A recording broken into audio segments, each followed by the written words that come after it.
Dear Heavenly Father, we thank you for this opportunity to witness our brother defending his PhD. We pray that it will be a great session of knowledge and understanding, and that you will bless him with great success. In Jesus' name, amen. Thank you very much, Pastor Dr. Enoka Sebuyongo. For those who didn't know, Dr. Sebuyongo is also a pastor and a man of God. In a special way, allow me to welcome our principal, Professor Nambali Rwankabala, who is here with us. You are very welcome, Professor. Allow me again to welcome Dr. Evelyn Lutwama, who is our opponent this afternoon. You are welcome, Dr. Lutwama. And allow me to welcome the members of the panel. We have Professor Susan Chiguli. Professor, you are welcome. Dr. Levis Mugumya, one of the supervisors, you're welcome. Dr. Merit Kabugo, you are very welcome. Dr. Anatoly Chirigwajo, you are welcome. And Dr. Jackson Chiza Mukasa, you are very welcome. I expected to have Professor Abasi Kiyimba. I believe he's on his way here. I don't know why he has delayed. He's a man who keeps time, but I pray that he will be here in time to witness his student defending. Allow me to welcome the senior colleagues here. Professor DiPio, you're very welcome. I met Professor Nasanga on the way. Where is she? I don't know. And all other colleagues within and outside Makerere University, you are very, very welcome. I would say that this is the day the Lord has made. It has been a long walk to this day.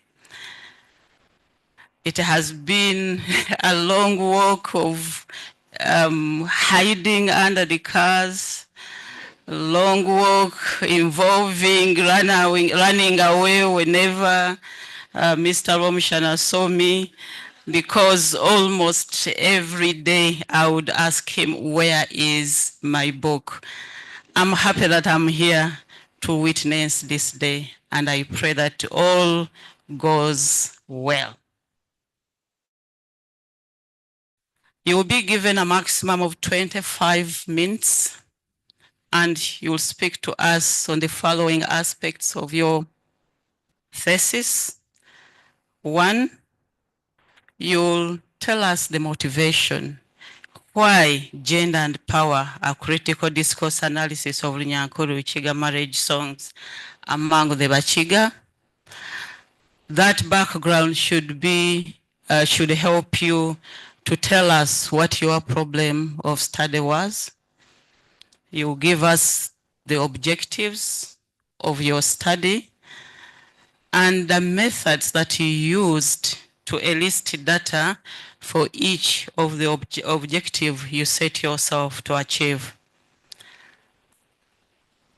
You tell us the key literature that informed your study.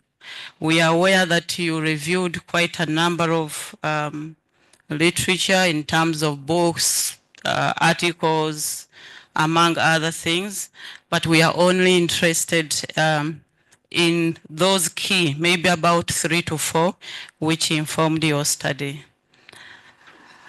Next, you will give us what you consider to be your main findings. Again, you could have quite a number of them, but pick for us 3 or 4 which you consider to be your major findings. And then lastly, tell us what you consider to be your contribution. It has been a long walk of 4 years, I don't know, 5 or 3. But what is your study contributing? What is it bringing on the table? After your presentation, the panel will engage with you, beginning with the opponent, Dr. Evelyn Lutwama, who will use a maximum of 45 minutes. But if you really have more than, you need more time, you can use up to 1 hour. And after that, the members of the panel, apart from the 2 supervisors, will engage with you. You are very welcome, Mr. Soon to be Dr. Emmy Rwomushana.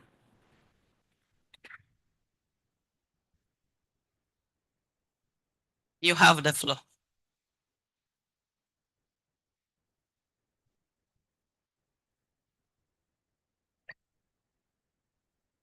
Thank you, Madam Dean. Good afternoon, ladies and gentlemen. My name is Emmy Rwomushana. I'm a PhD candidate in the Department of Linguistics, English Language Studies, and Communication Skills.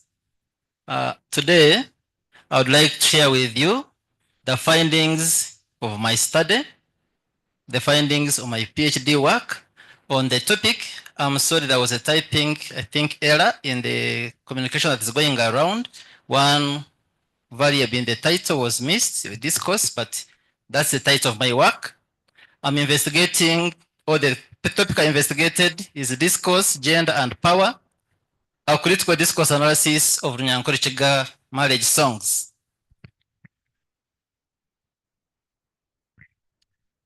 As you go through my presentation outline, I wish first to tell you or discuss with you or inform you about my motivation. When I was young, I participated many times in singing when our sisters were being given away for marriage, what you call a giveaway ceremony. Allow me to use the word giveaway ceremony, although it's a colonial concept. Don't worry about that. During weddings, we used to sing a lot and sing and sing and sing. But these songs were talking about either God coming into our home as a wife or our sisters leaving. And I enjoyed them so much. Up to this time, those songs still stuck in my head. I joined Makerere. I go through, I start teaching, and one of the courses was language and gender, which was never taught to me. But when I started teaching, it was not being taught. I asked myself, why? I picked interest in it. Then I started reading around it. And when I started reading around it, getting interested, I come to understand what possibly gender is and language. At that time, something clicked in my head, and I remembered those songs we used to sing when we were still young. And I was seeing some traces of language in the songs that were singing. And those songs were within a given context. That's how the language that was in those songs was in a given context, a cultural context. That's how the word discourse comes here, language in context, in certain cultural context, because it was either giveaway or it was a wedding, a traditional wedding. Then there were those gender elements, which I went through my scholarly work to learn that these are gendered behaviors of individuals, which are acquired normally through the songs and are perceived as either to be feminine or masculine. But even I also noted and remembered that there were power dynamics in those songs. And that's how the word power is. And those songs that I listened to and I started investigating tend to control the mind and actions of an individual because they are told once and again, at the end of the day, it develops into certain beliefs. Then I said, now I think it's time for me to investigate marriage songs. but in which particular context? Within the context of a marriage institution based on thematic classification. So that's how I came to be motivated to do this research. Given that it's within the context, then I had to go back to the Bakiga where I grew up from, where love started from. And who are they? These are people who live in southwestern Uganda, normally the Kigezi region. I started reading around now the issue about the Bakiga. Then in my reading, I noted that marriage is an important institution among them, according to the two above. Literature also shows that marriage is an arena where gender dynamics and control is. Then again, I started believing in what I loved at that time, but I didn't know what it was. Then these songs also have quite central, according to Ngorogoza. And I remember that when I was still young, they used to be performed almost at every marriage function. Then, from that time, when I was doing my research, I also noted that these songs have got gendered expressions. Those words that we used to tell our sisters, now at this time, I'm able to recognize them. Now, what we're going to see next is a girl leaving her home, her father's house, getting out of the house, and she's going to be given away. But on that note, there is singing taking place by a cultural troupe. And they are telling her what is expected of her when she goes to the new home. Those who happen to know my language, listen as you watch the pictures, listen to the words.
Ladies and gentlemen, I'm not investigating performance, but I put a bit of performance, bringing the cultural context that took me back to the Bakiga.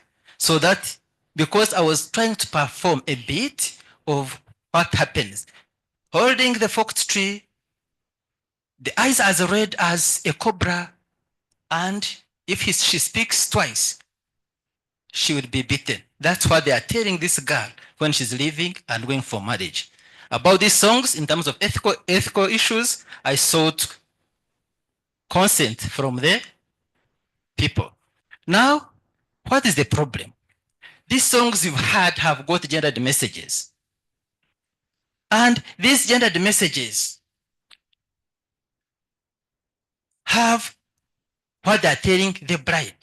But when I tried to search in the literature, see, has anybody searched on this? I found some studies done, earlier studies in the 1960s about the differences in language, in conversation style speaking, domination. Lakoff, 1973, Zimmerman Rules, 1975, Tane, 1988, and even other African scholars. Then I noted further that in 1990, there was a change in Shift of Battle Language and Gender by Judith Butler's publication, and where gender came to be understood as a social construct. And that's why I drew my definition. Then after that, there have been also studies on songs, such as Okot 2007, Mugambi 2004, Jeso 2012, Chimbaraga 2019. They all did research on songs. But what I realized that linguistic devices in songs are the ones that construct gender or construct gender power relations, but they are missing in all these researches. Yet, linguistic devices can invoke, sustain, and create gender power relations. So in this study, I analyze how feminine and masculine subjects are constructed using those linguistic devices. These are my job objectives. I set out to establish, to identify linguistic devices in Runyankore-Rukiga marriage songs and how they reflect gender power relations. The second objective was to examine the way specific linguistic devices construct gender identity, the linguistic devices. How do they construct it? Lastly, to explore how Runyankore-Rukiga marriage songs can subvert patriarchal discourses or gender power relations. In order to achieve these objectives, I needed a theoretical framework that will work for me on gender, will work for me on power, as well as the discourse. And critical discourse analysis was the most favorable method because it has the element of power. It explores power that is hidden, opaque, hidden dimensions of power. And it has another tenet of power here. So it was conducive for me. Then it also has the aspect of ideology, the beliefs that have been sustained for a long period of time. And the critique. It's able to critique constructions, power issues in the songs. And the critique is normally found in these methodological approaches. Remember, I'm informed that CD critical discourse analysis is both a theory and a method. So within the method, it has these approaches. The first approach is the direct rational approach, which has the linguistic elements. And that one, I use it to analyze objective number one. The second is socio-cognitive aspect. It looks at how do we conceive whatever we receive in our mind. And it's so interested in shared beliefs, values, and attitudes of a given, because these values and attitudes are the ones at the end of the day that construct gendered identities. Then the discourse historical approach of order can have friend. This one works at demystifying ideologies, demystifying power. So if we subvert, we need an approach that can demystify that. And the social actors approach was important for me because it has the issue of agency. It has the agent who is singing, the patient, the one who's affected by the singing, maybe like my sister now or my brother, depending on which they are singing, but it has the beneficial, the one who benefits from the singing. And lastly, I use dispositive analysis, which questions whether the information I got in all using these approaches is valid or not. And from that, I needed now a methodology that speaks to my theoretical framework. Madam Chair, can I have some water?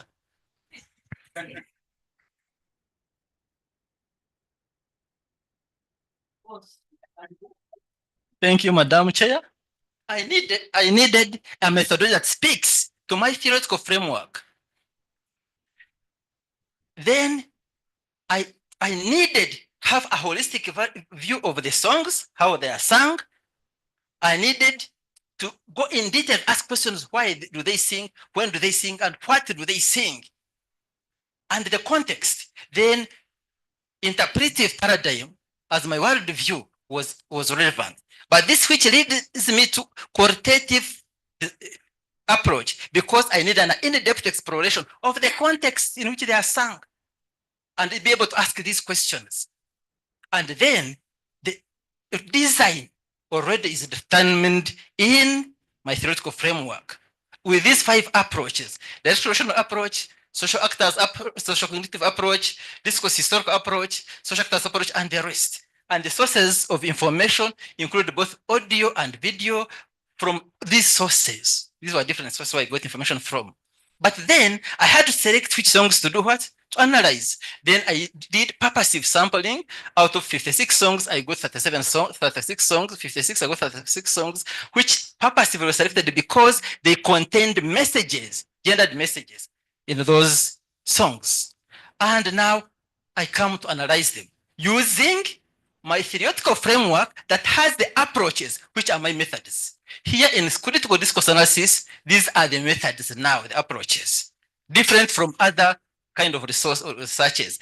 Objective one, discourse historical approach, which has the linguistic devices about 13 or 14, which I used.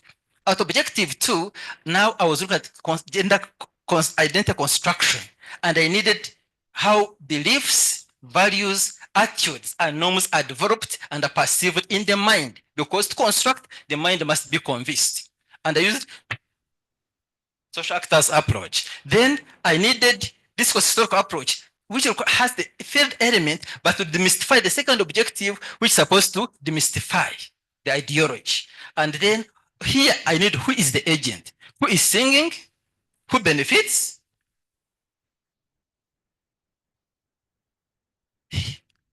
Social actors approach worked. And then I had to verify whatever information that I got by asking questions posed by discourse dispositive analysis, whether what I got was valid or not. Then, now, what did I find out?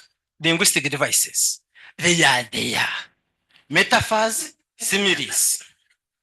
Just look at them. Look at a man is referred to as an animal, a monster or coco.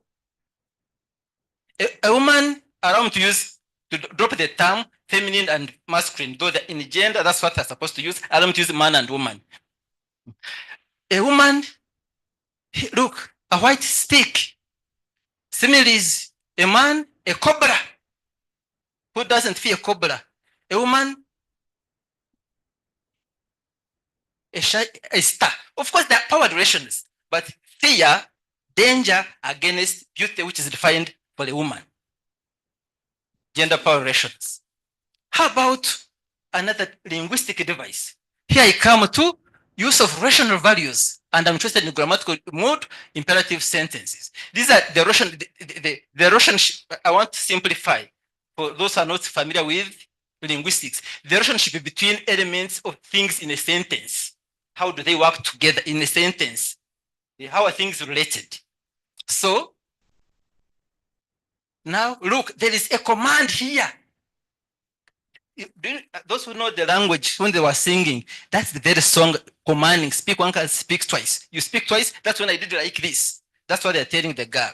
Now look, the silencing a woman in marriage, where she's going. Rational values. The father tells the girl, please you go, because you are old to leave my home. She has no where she cannot go. Rational values, because that's the authority of the speaker towards the person you are speaking to. Rational values, another linguistic device. Grammatical relations, also I'm on a sentence. How things in a sentence relate. There is use of what you call prataxis and hypotaxis, but in simple terms, these are just words in a sentence. There's a conjunction here, conquer. Here it combines two sentences. You would be beaten, but you have to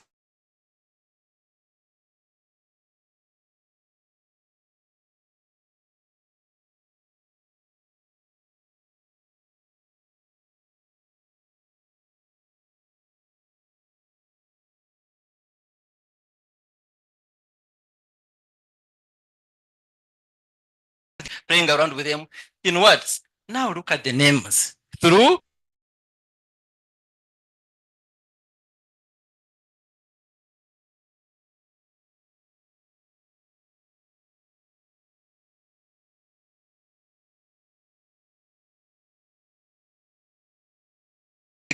I'm not doing a syntactic analysis. It's CDA. So I don't break down these ones to what they actually mean.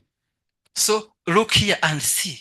From a negative word, somebody who is fearing, they add a negation. They also change it to somebody who is not fearing. So then in terms, you see, a woman is reflected with gentility, politeness, obedience, graciousness, friendly. The other one is just courageous and a hero who cannot run from the what?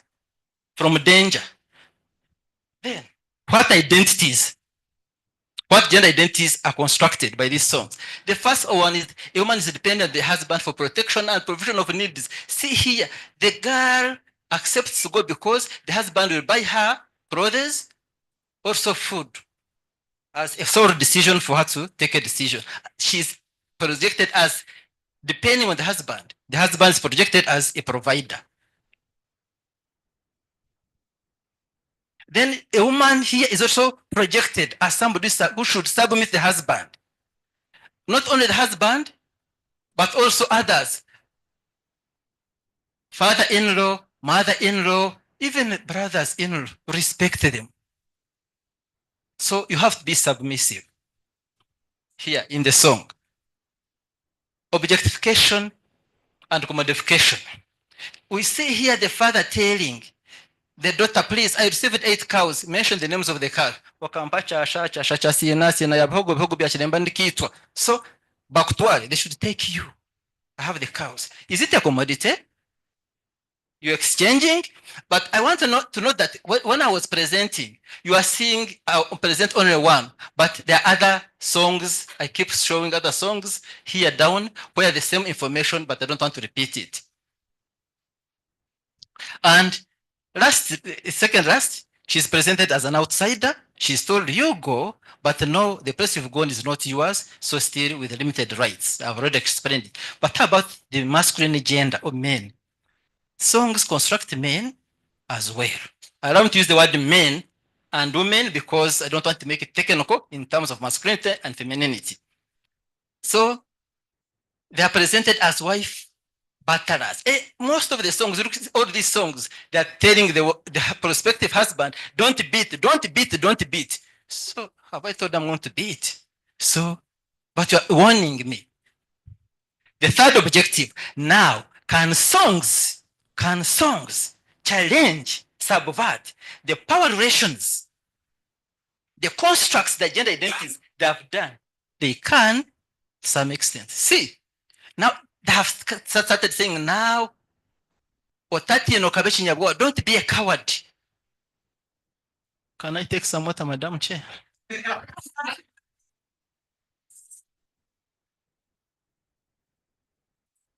Now, don't be a coward. The father telling the daughter, now, subversion, we are challenging.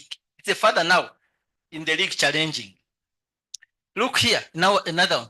Demystifying the leopard. The lion of the jungle is demystified. A man is not a lion, not even a leopard. Don't fear him. It appears in these songs. Now, the attempting to demystify. And lastly, good gender ideologies of working together, loving each other, cooperating with each other, they are coming up. In a number of songs here, say, a girl who is beautiful, that beautiful girl, that virgin one. Virginity is very important among the Bakiga. Traditionally, I don't know now what it is. That beautiful one. So I've quoted one, but many songs, especially the traditional, the contemporary songs that have come up to say, no, I think things must change.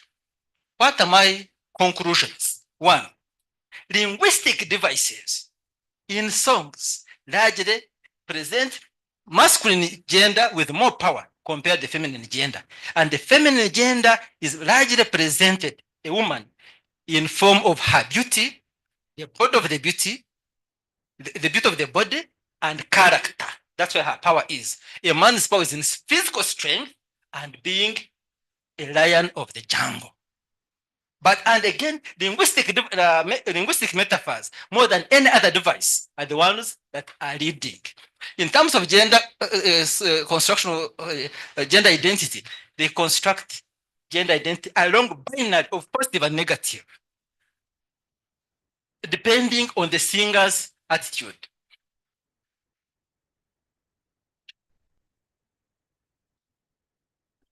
The last objective, can songs subvert, challenge the power relations? Yes, they can, but to a limited extent. And normally these are songs sung by Runyankore songs generally, but also sung by women, contemporary versus traditional songs. They can subvert these normative and patriarchal ideologies. What is my contribution? Having used critical discourse analysis as my theoretical and methodological framework, I noted that these approaches, it started around 1990s, but these approaches came in 1999, and they're working independently. Now, how can these work together? Because you have to use this, you have to go there and use this, go there and use this. They are not speaking to each other. Each is working independently. Now I've come up with 5-stage CDA model, which I'm creating. And it begins with direct solution approach, where you identify the social wrong that leads to a problem that you want to investigate. Then you pose questions about that particular problem in discourse historical approach. When you pose those questions, then you come here and validate whatever information you've got. After validating, then you want to find out how is it conceived in the mind. I still have 5 minutes, thank you. How is it conceived in the mind? Are these shared values? How is it conceived? Then now, if you want to address, for instance, these either gender inequalities or what, and now, who are the agents? Who is singing should be our target as the last stage. Who is affected? At the end of the day, who benefits? And work with the agents and see whether the social wrong, the problem, has been addressed. That is my model. I recommend, or the study recommends, a policy shift. We have done legislation, for instance. Let me go a little bit outside, but I don't want to go into the area of gender. We've done legislation, but can it address gender asymmetry? We want to see the root cause, which is how those power relations are constructed using linguistic devices. Now we can sensitize those who sing that, please, what you are singing has these consequences. We can have traditional performers, linguists working together in formulating songs or language that is gender sensitive to address gender asymmetry, or that is sensitive to gender symmetry. There is also need to conduct studies on other songs outside marriage songs. See what do they say and what do they say. These are people, individuals, and groups and institutions that have helped me so much in my study, and I acknowledge them, but I will not mention each one of them. Ladies and gentlemen, thank you for listening to me.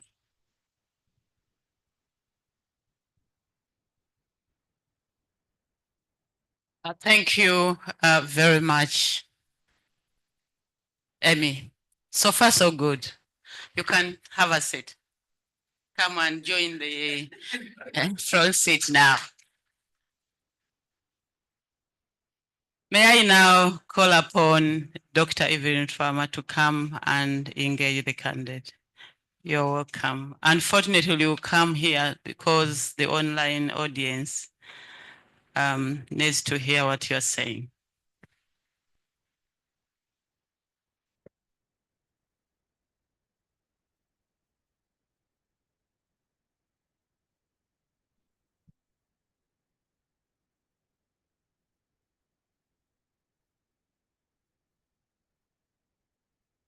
Thank you, Professor Namialo. Thank you, everyone in this room. Thank you, Remy, for this very interesting discussion that you've presented. May I request that you come, stand next to me. Actually, I don't like that terminology, opponent. I think it's just a conversation. And I just want to remind Remy that he knows his work better than anybody else. So we are just going to have a conversation, Remy. From the presentation, from the book that I read, I gathered that this is a very interesting study. Have you carried your pen and paper where you'll be writing? We are going to stand together here.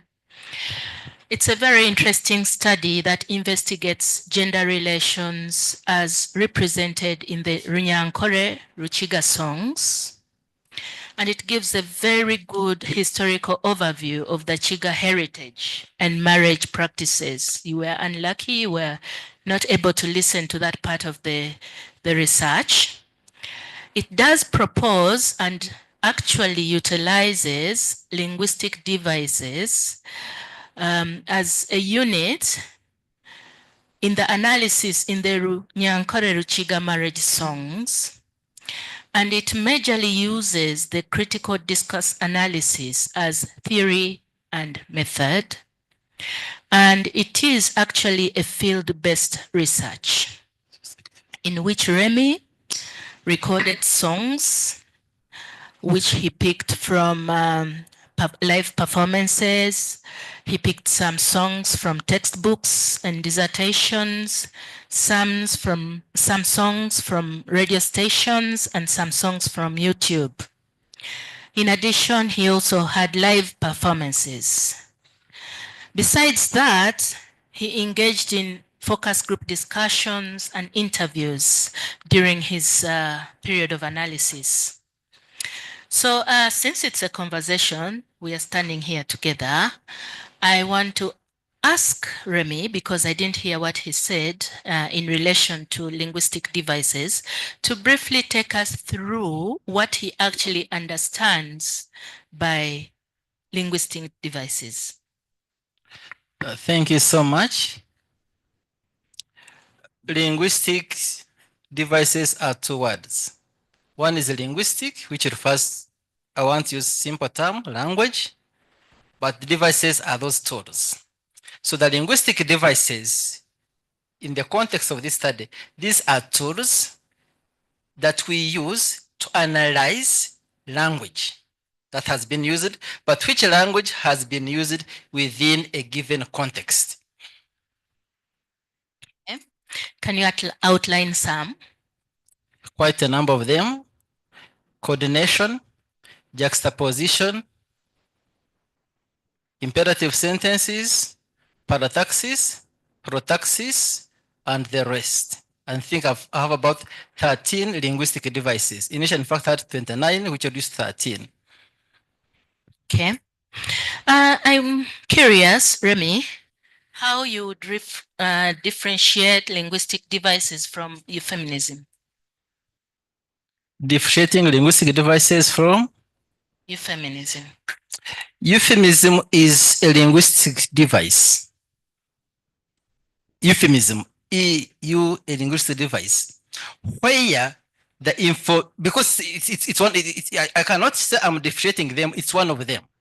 Because this is where you don't mention a certain word that may be seen by the community as maybe obscene, euphemisms. So use that technique, that device, to hide the information so that it doesn't look like maybe something that is bad.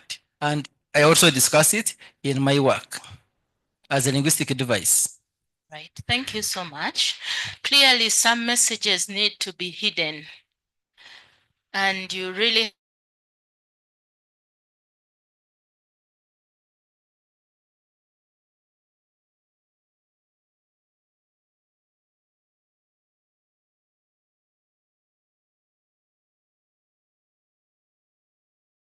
again, why did you choose to study linguistics?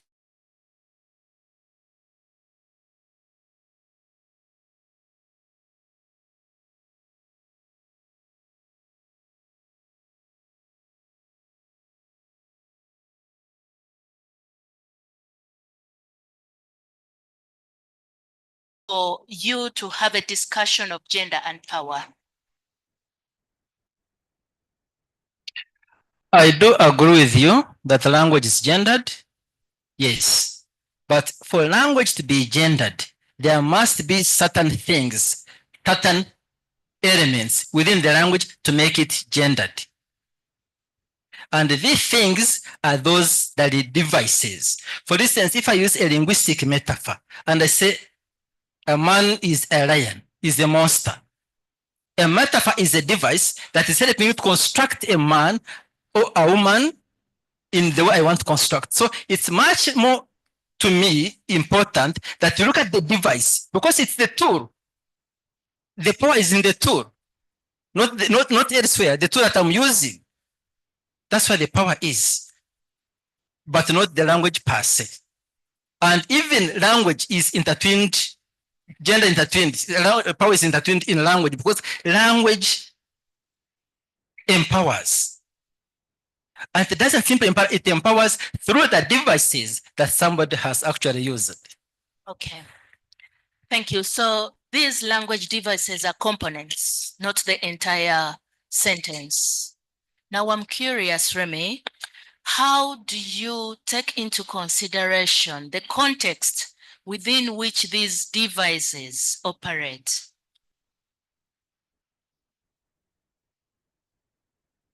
I beg your pardon, madam. I'm saying that when you talk of language devices, you isolate specifics, metaphors, similes, but these specifics, they fall within a broader context. They have a context. So how do you deal with that context in order to derive the meaning of that simile or that metaphor?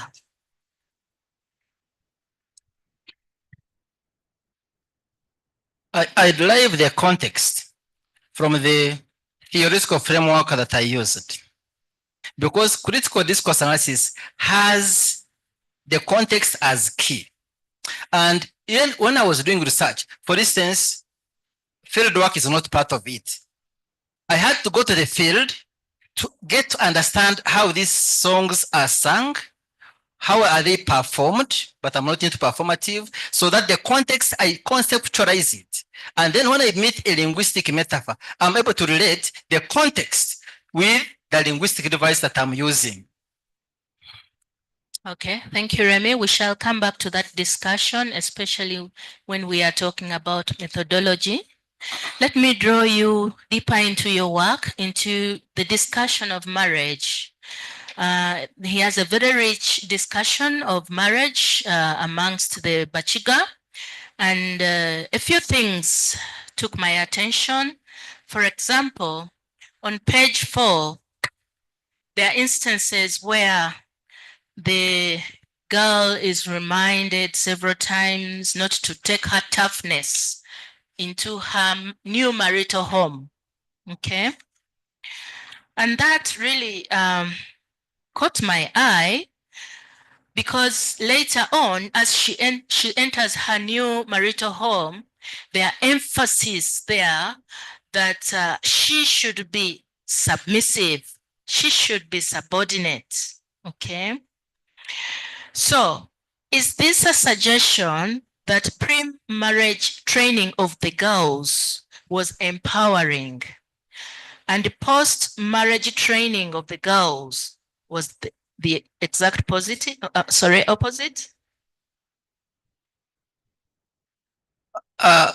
It could have been a training that when you go to marriage, withstand all these things you have been told, keep quiet, do this, do this. Yes, indeed it was training. But then, couldn't there have been another way of training without necessarily disempowering before somebody goes? Because as I mentioned before when I was beginning, you are singing this song, but the young ones are listening. And when you keep repeating and repeating and repeat these songs, then a social construct is developed. So why don't we change the kind of training and use a language that does not scare somebody before they go? So how do you look at this girl who doesn't actually get married? Is she a direct opposite in character to a married Mukiga girl?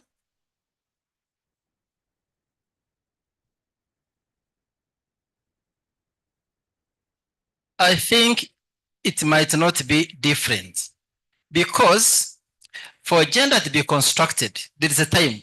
Even when we go to Judith Butler, she mentioned issues to do with time. It's not constructed in a one day, because certain ideologies have to be constructed over time. So even before it's not that because these songs that are sung, they won't change on that particular day, because they've been singing them, they've been listening to them over and over again. And when they've been singing over and over them again, even before she leaves, they're at the same level. Only the one who goes to marry then practices what she has been hearing all through and what she was told as she was leaving. So there might not be a difference. The only difference is one is to practice and this one is not practicing, maybe as a married person. So are you suggesting that these songs have no impact on the girl who is going into marriage, since you're saying that the two may not be different?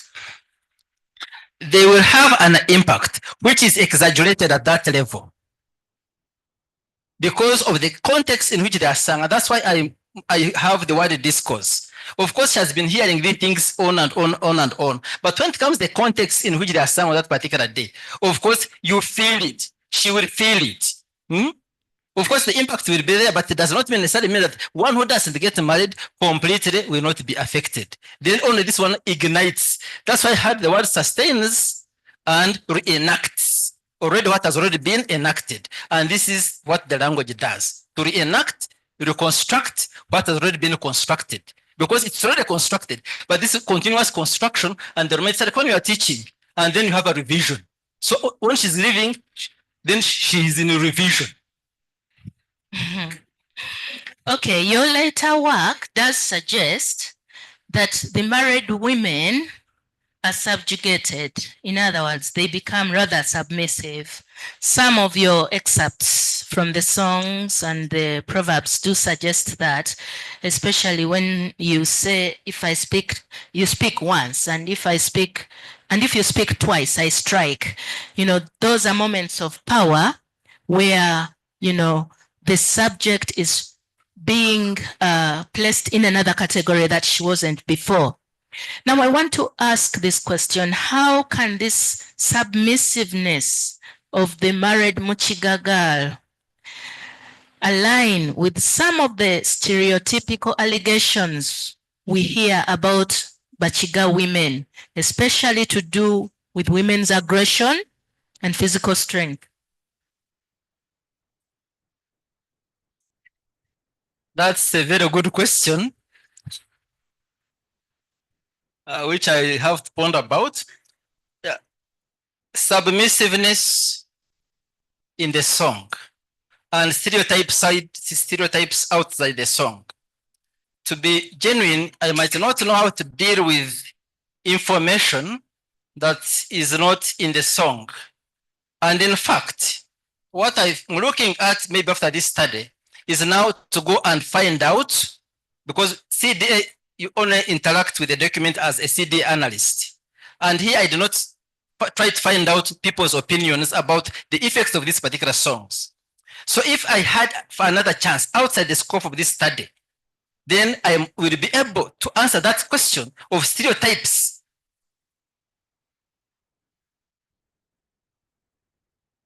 Thank you, Remy. That is why I asked earlier how it is that you managed to look at the linguistic devices and not the context within which they are being used, because these devices do lie within sentences, okay?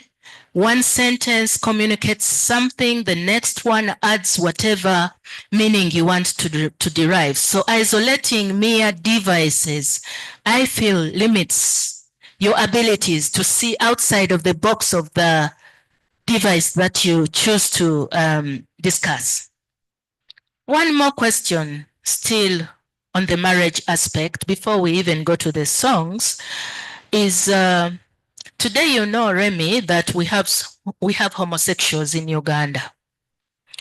And this study largely deals with heterosexuals. How do you position or factor or analyze the contentious issue of homosexuality in the marriage discussion of the Bakiga? That discussion is found in your background.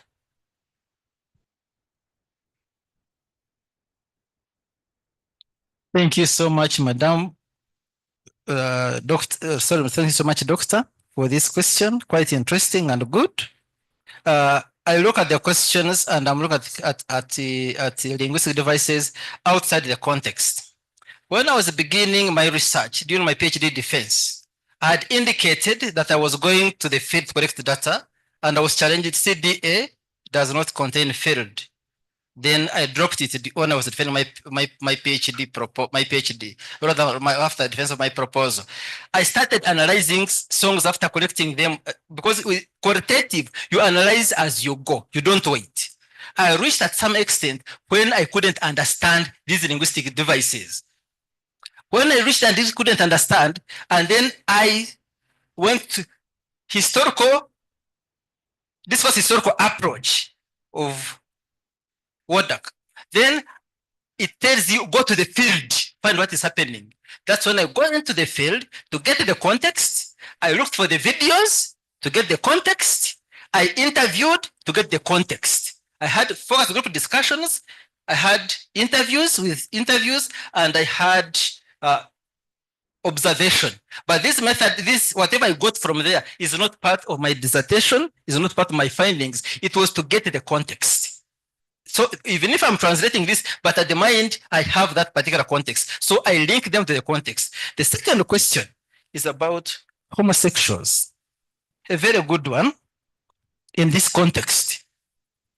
I don't know the position of this because the word discourse, why it appears in my title, is because it's language in context. And this is why the word Bakiga remains in my title and also elsewhere. So my research is basically on Runyankore-Rukiga marriage songs and the devices and how these propel or construct gender. The issue of homosexuality and the debates might not fit very well in this study, but I take note of it because research is continuing, and I'm very happy that you've alerted me about this. It's something that I want to think seriously beyond the scope of this study because it has come. Nothing you can do about it. And it came, in fact, when I was in the middle of my research that I couldn't now change the scope. But if I'd come earlier, possibly, I would have looked at it. Or for my postdoctoral study, I could still venture into that because it has come, it has, and it's a debate. Thank you, Remy. That is why you have the word discourse in your title, and you have Runyankore-Rukiga and Bakiga in your title. But you have gender and power in your title as well. So it is very hard to run away from the realities of gender and power in the context of Bakiga music and marriage. Homosexuality comes in as a realization that it is also a relationship, just like a heterosexual relationship. Yes. This is not to say that I'm advancing it. Yes. We are here on academic basis, really. Yes. I think you get my point. I do. You are right. Okay. Now, coming back to the linguistic device, your answer to the linguistic device and how it's not that much related with outside matters outside of it. I think then you were not entirely honest when you said that your study was limited to linguistic devices. Because why then did you have to go back and hold FGDs and hold interviews to supplement what you're doing with the linguistic devices? Where did that information go that you collected? Right now you're telling us you didn't utilize it. But where did it go? Somehow it is somewhere there in your work, and we shall get back to that. We were at the level of background. Let me take you to discourse.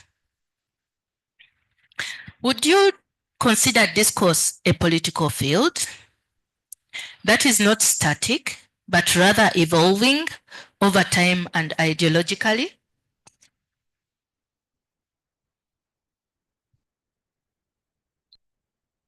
You are right. Discourse is not static and can change from time to time and can change depending on the context. Discourse being political I have to be honest with you, that I do not know the parameters of the politics with regard to being political, what could be the parameter, or what political is. Because the word political can be used in different senses. I don't know whether in this particular sense is used in terms of political power or any other politics. But because the politics of, is it political? It seems I did not come across that. But in case, I think I could go and find out that particular area, because some that is coming to me a bit new that I never thought about at that particular moment. But it looks something really very interesting that I need to explore, since discourse is not static and it's contextual. What I mean, do you think that discourse is embedded with power in the sense that it can be influential? Obviously it can, because even when you go to speech act theory, which is outside the scope of this study, words do things. Words are power. Language is power. And power also, you cannot disentangle it. So in fact, you cannot disentangle power and discourse. You cannot. Because power is expressed through discourse, but the discourse is everything. It depends where do you want to focus yourself on, because it's language in a context. In the context of politics, then it's absolutely power, and I do agree with you. Okay. If that's the case, then could it be that discourse impacts gender relations and that gender relations impact discourse in a back and forth manner?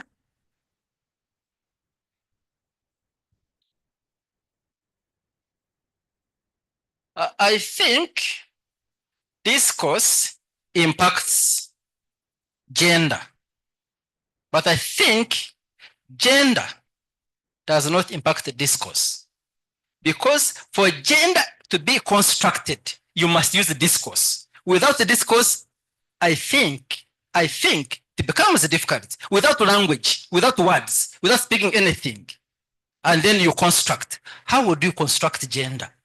Without using a language, without using the context in which gender is, because gender is not universal.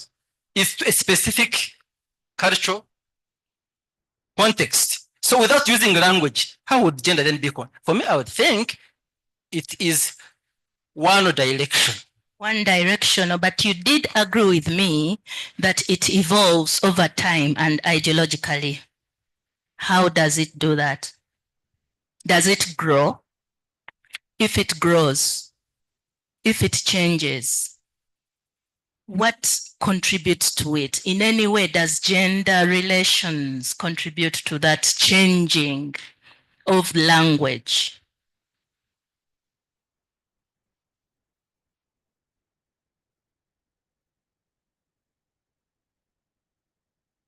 This is a complex question, but whether gender contributes, I don't know why I'm still stuck on the role and value of language.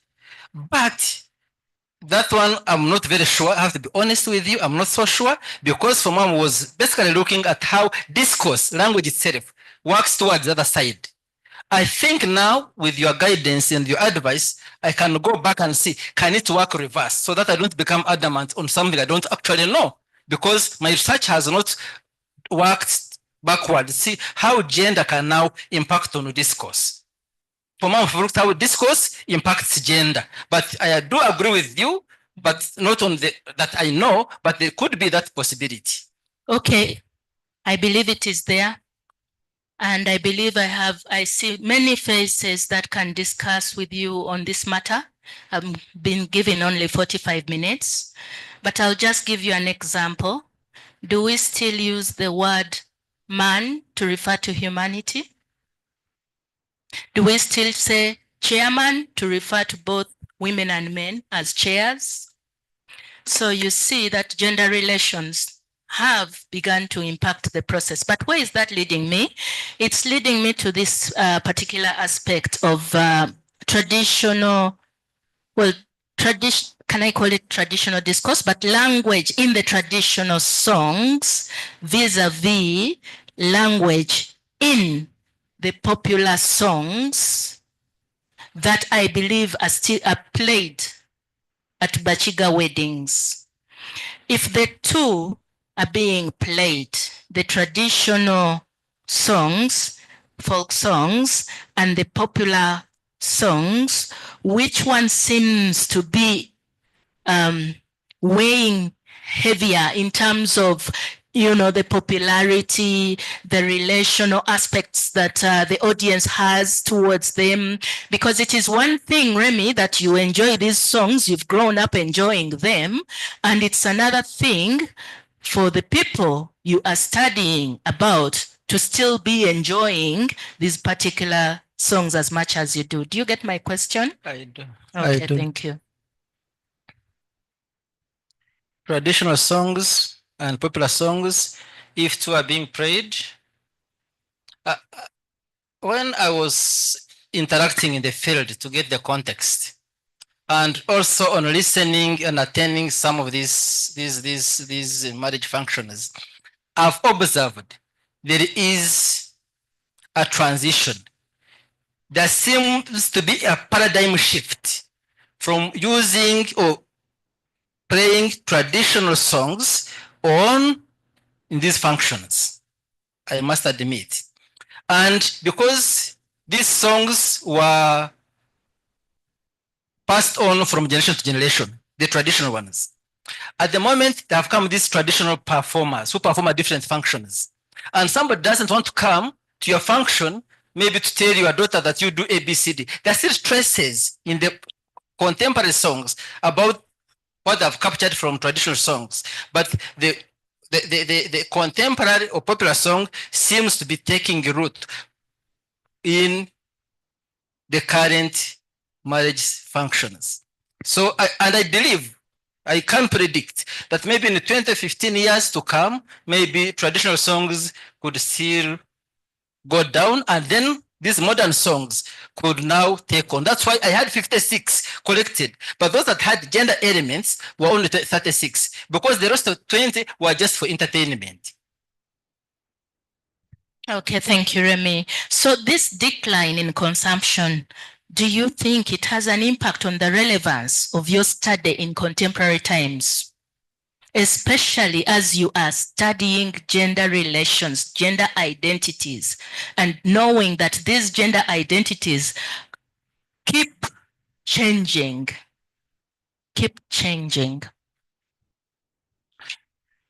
You are right. It has relevance to my study.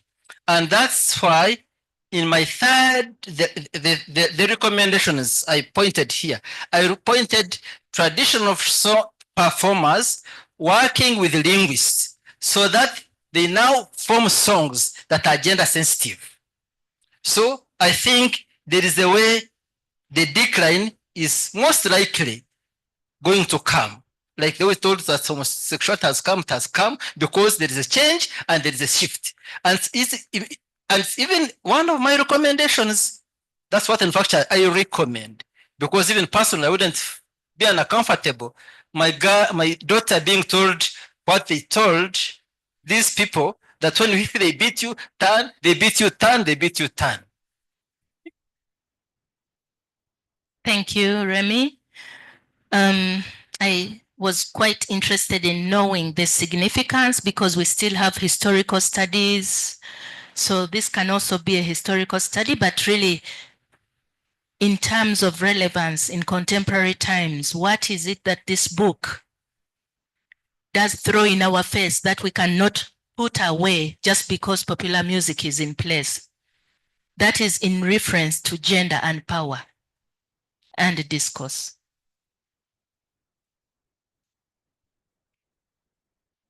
The relevance of this book, the relevance and the future of this particular book.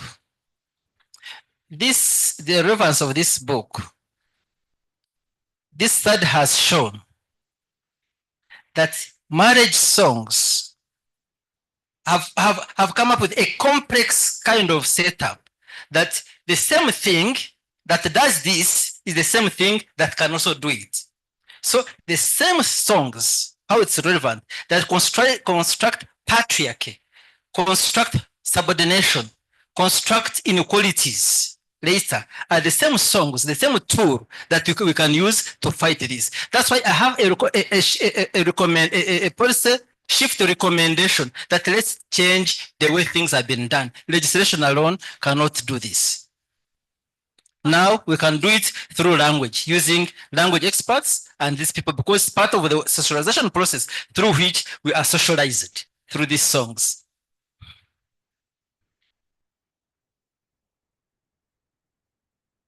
Okay, I leave that to rest.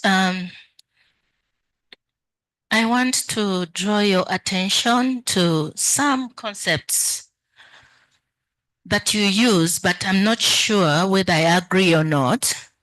Maybe your further explanation can help me agree with you. I'll just simply ask a few questions and you can let me know what you think about it. For example, what is feminism?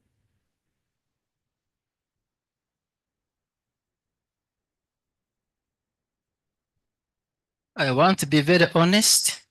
I don't know feminism. I've heard about it.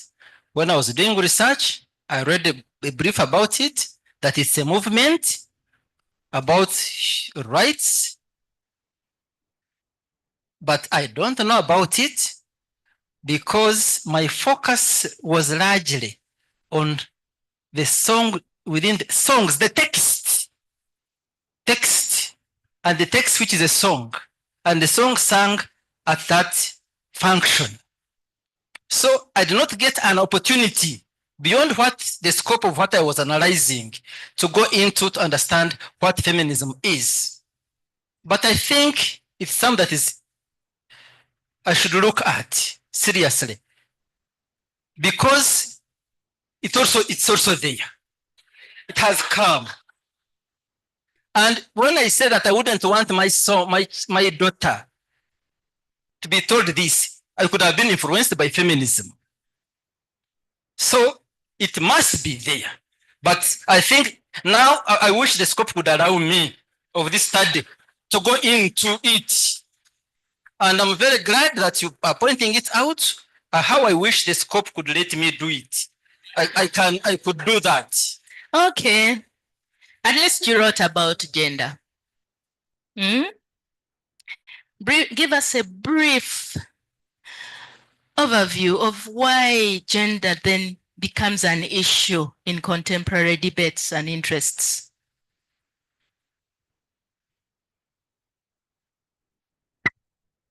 Why gender becomes a contemporary issue in the current debates.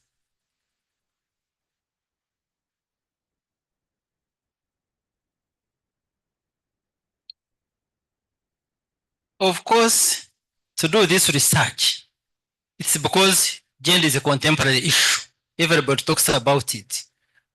Everyone knows about it. Everybody talks about it. It's a contemporary issue.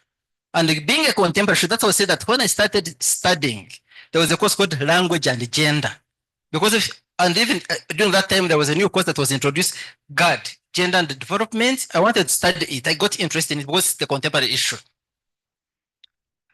I do agree.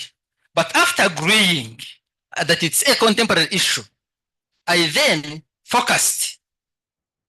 I don't know whether songs are contemporary, but I focus on one aspect, which is the song. And the aspect beyond these songs to discuss contemporary issues about gender outside the context in which these songs are sung is an interesting area that I need to look at. So Remy, what did you mean when you said on page 17 that this study, therefore, is not a feminist perspective of gender, but rather a linguistic perspective of gender, representation and construction in the studied marriage songs, focusing on the construction and reproduction of gender identity, as well as subverting patriarchal discourse? What does that mean, Remy? I think that falls in the scope of my study. That's where page 17 is. And I wanted to be clear from the onset what the study is not about, so that I am not dragged into feminism. I try to read it, it confused me. And then I'm not dragged into gender and this, gender, because gender is complex and everybody understands it from their own perspective. So for me, I simply decided to focus on language which I actually know. But I have interest also in feminism and also outside the language, because yes, language does it. It's true, it does it. But outside the language, what happens? Yes, it has constructed, but outside the language, what happens? And if God wishes, I will go and look at this now, because now that you see, you start with the basic. The basic is what role does language do? Because it's power, it constructs. Now that I've known what it does, then I'm in a better position to see how it goes into feminism, how it goes into these other areas, which I couldn't understand. So here I was trying to show that somebody who reads my work knows that this is linguistic device. This is language.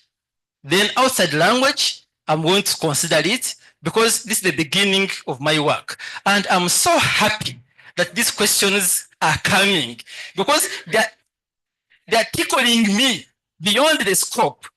And I wish there was no scope, so that you can go here, you go there, you go there, because the scope limits you, you have nothing to do, and you can't be everywhere because you can't finish. But these are very good insights that you are bringing, and I've taken note of them. And I said, I'm still young, I have postdoc, I have the rest to venture into these areas that you've actually raised, because language cannot be relevant to itself. It must be relevant to the community. It must be relevant to those people. So analyzing this is not enough. I need to go outside into what you are telling me, to see what role now can it do now that we have already known that it has these devices. You can play around them and do this. And even feminism can benefit much more from my what? Instead, and even believe, instead of saying maybe we go on the radio and say, we want this, we want this, we want this, just get the singer. Let that person sing the song of what you want it to be. It will affect and the solution will be sorted. And that's what language does. But I'm very glad that these issues are coming up. They're opening my eyes to know now what should be the next step beyond this scope.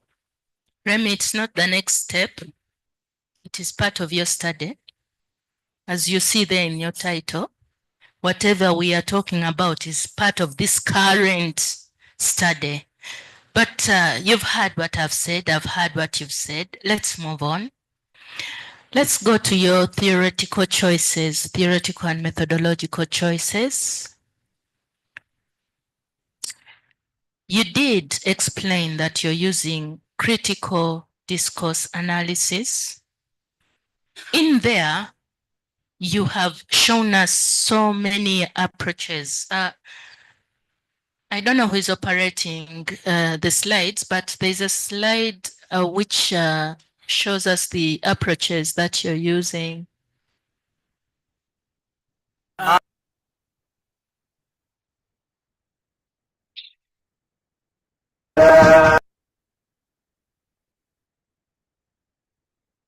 I think it's that one, the previous one.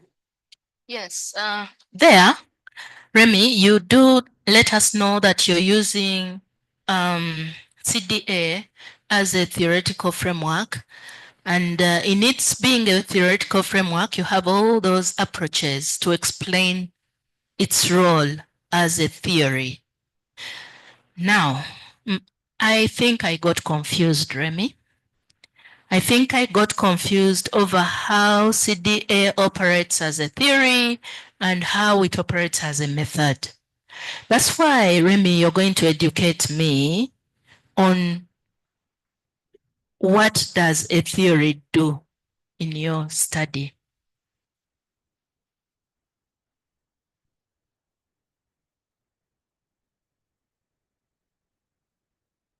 a theory in general, what does it do in your study?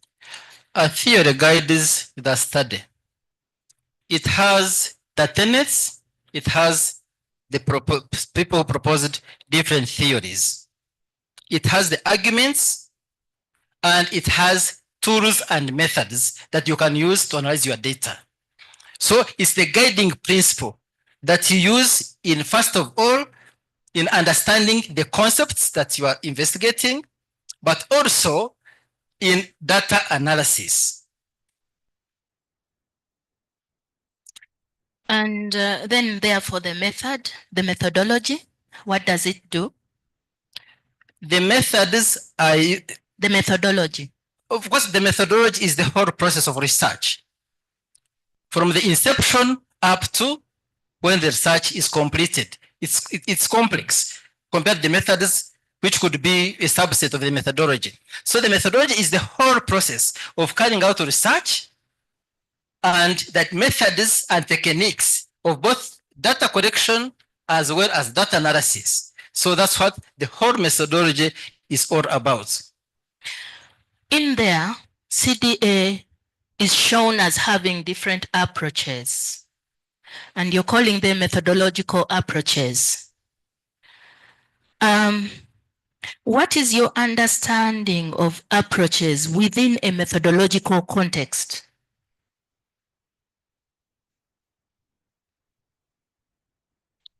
Maybe I should have mentioned this from the beginning, that CDA, right from Faircraft 1989, when it so almost begins, and going through all these approaches, there is a general consensus that CDA is not a unified kind of theory, but it relies on approaches.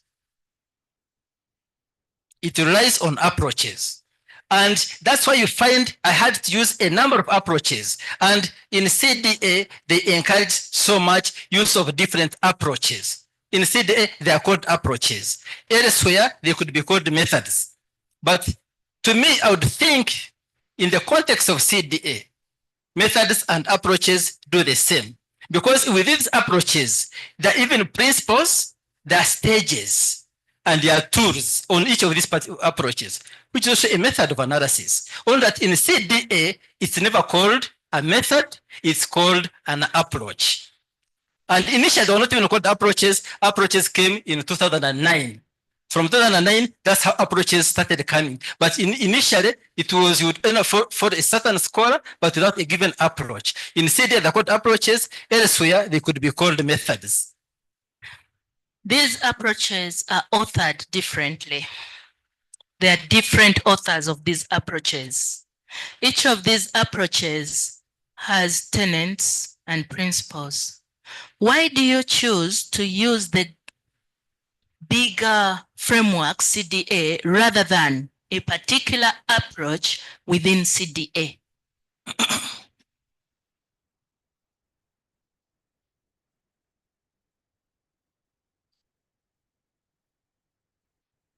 As I've already mentioned, that CDA, it suggests the use of not one approach, because it's not a unified method, rather a theory, it depends on different approaches. For instance, let's look at discourse, direct orational approach of Faircraft. Faircraft is so much on description of the language, and it's the one that uses a lot of linguistic devices, does not work on subversion, challenging, demystifying ideology. And if you want to work on objective 3, which is demystification, challenging, and understanding ideology, then discourse historical approach is the best at that. But then discourse historical approach looks at subversion, but it does not look at what could be the shared beliefs, norms and attitudes and values, and how are these ones conceived by the listeners. Then now you go to social cognitive approach, Van Dyck. But then, even if you know all this, but still you want to solve the problem in subversion, how can you solve the problem without knowing who is the agent, the issues? Because to solve the problem must be who is the agent, who is doing this? Social actors approach. And how does it affect this? Then secondly, you can get information, but how do you validate it? You need dispositive analysis with a list of questions. So yes, because each one poses has a method, has stages, and has questions posed at each level, and you go on asking. So using one approach would have done me not a good service. That's why you say for each objective, I have an approach, because one approach would not help me to analyze another objective. So each objective has its own approach. And in fact, CDA has more than these approaches. There is corpus linguistics, there are about 8 approaches, but these are the only ones that I picked out of the rest that was speaking to my work. You, however, position this discussion in the theoretical framework, causing a lot of confusion over when CDA is a methodology and when CDA is an approach. Now, your study does suggest that it employed mixed methods because you do desktop analysis vis-a-vis going back into the field, okay? So I would like you to help us understand how you used CDA when you were in the field.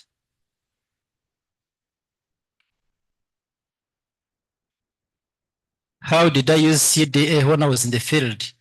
I never used CDA in the field. And I cannot use CDA in the field. CDA, you use it after coming from the field.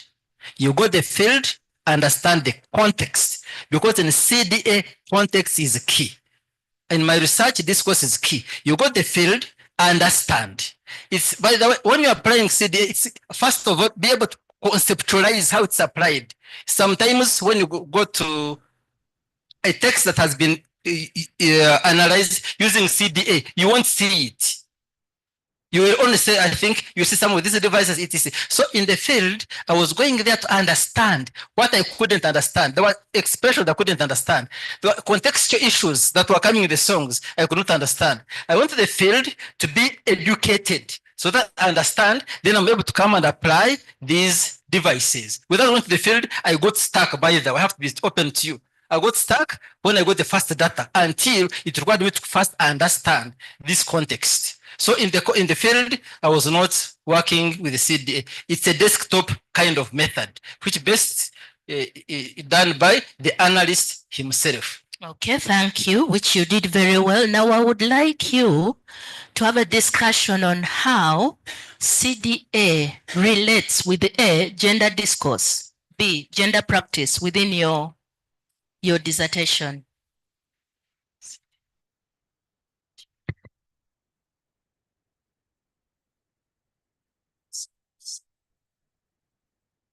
Again, the question, please. The question is, we have something called gender discourse. You're a scholar of discourse, so you know that.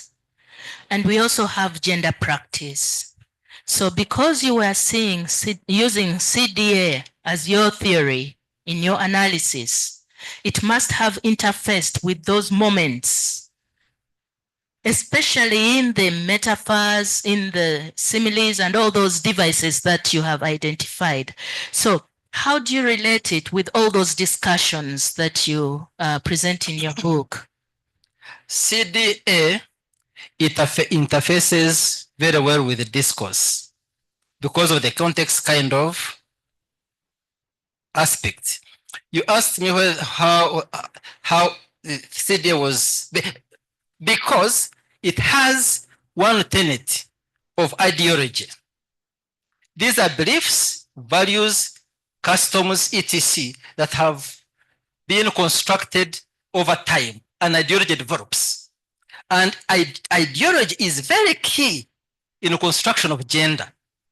I think with ideology needs to be built before somebody, over time, before somebody perceives themselves how they perceive them.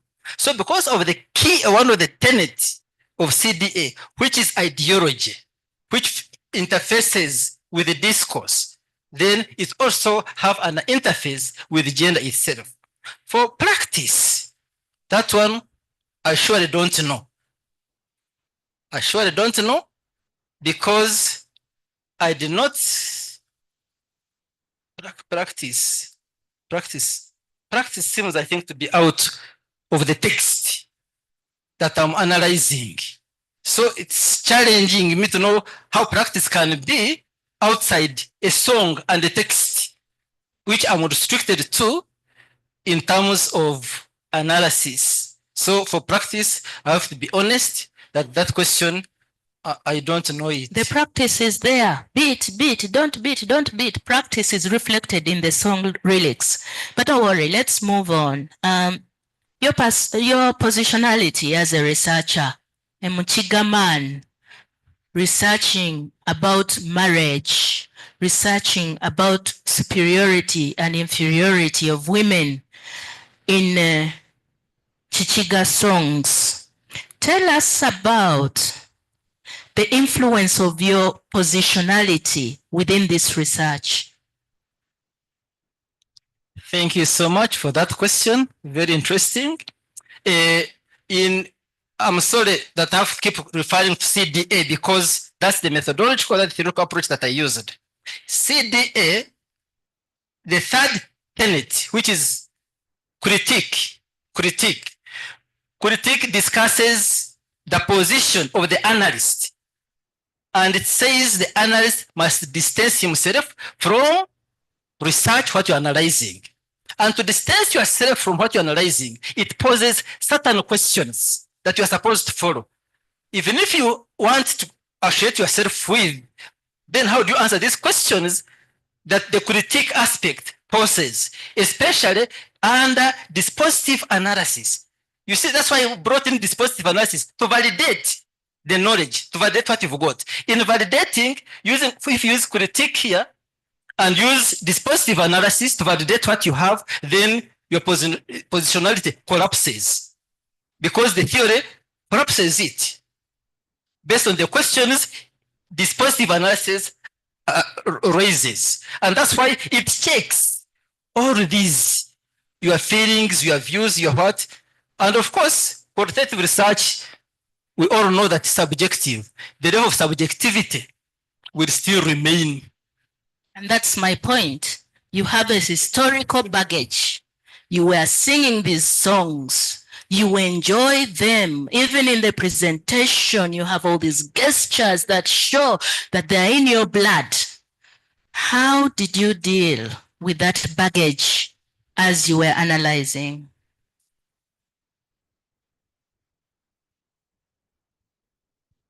Don't worry, let me quickly go to a few things I want to mention. One thing is the contradictions in the songs, in the construction and deconstruction of the gender identities.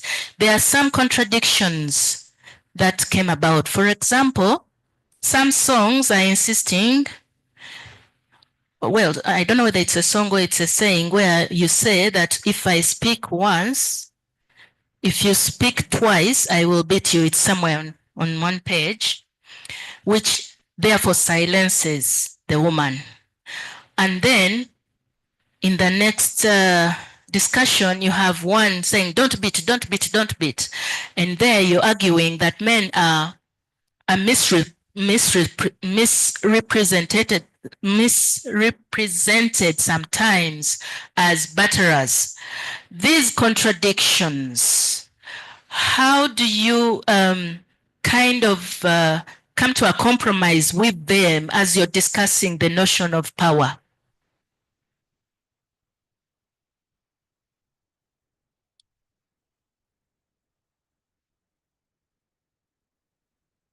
You are right. There are a lot of contradictions in the songs. And even in one very song, you'll find those contradictions. Right? Those contradictions are there. And given that with the song itself has got those contradictions, where especially even in the contemporary songs, it has the patriarchal elements and has subversive elements. So when you're discussing in terms of power relations, those contradictions, since they are already in the song you are discussing, it becomes very difficult that in the analysis, those contradictions won't be there. But those contradictions are presented in the way the objectives they are. Construct, deconstruct. So the contradiction you are seeing in my work, indeed they are there, but they emanate from the nature of the songs that I analyze.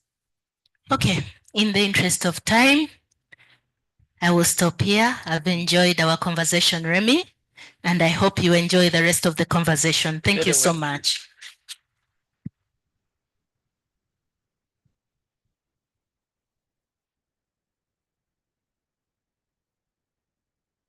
Thank you very much, Dr. Farmer, for very interesting engagement.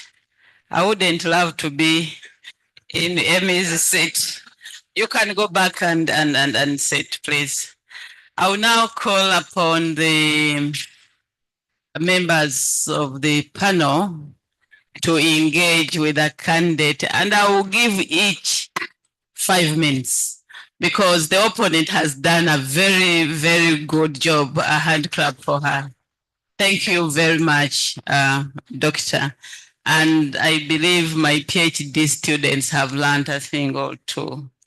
I saw Chenudu saying, Ugandans are not easy. Can we start with the Dr. Kabugo from this side going to the rest? Maybe, do you think they will see them, the online audience? Okay, Dr. Kabugo, you have to come here.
What difference would it make if you studied these songs among people of any other community?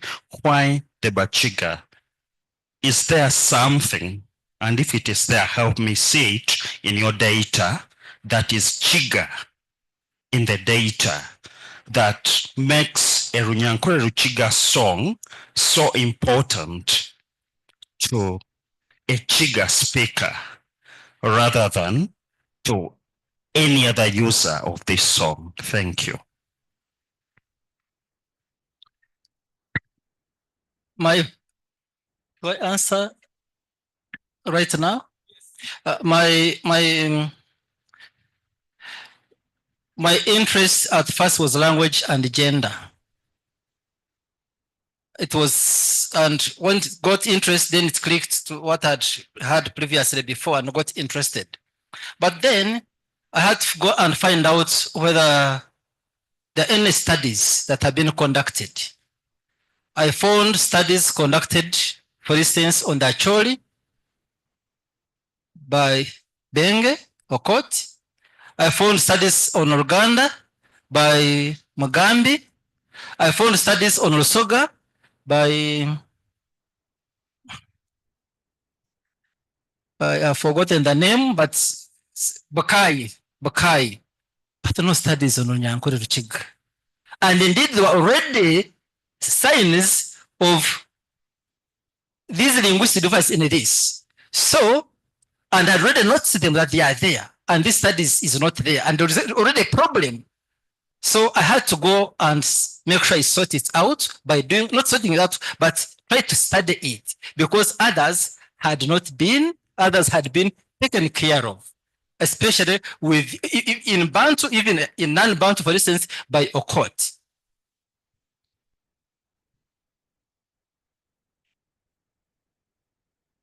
I'm sorry, Madam Chair. I thought I would just end at that. Oh. Well, that's what it means. That's what it means to assume a feminine chair. My question is, yes, you say you had come across studies about maybe this genre or subgenre in a set of other languages other than Runyankore-Rukiga. My issue is not Runyankore-Rukiga. My issue is Bakiga. What is the significance of Bakiga in these songs? Would your results be any different if you studied these songs amongst any other community? Okay, for that matter, amongst the Banyankore, what is Chiga about your results?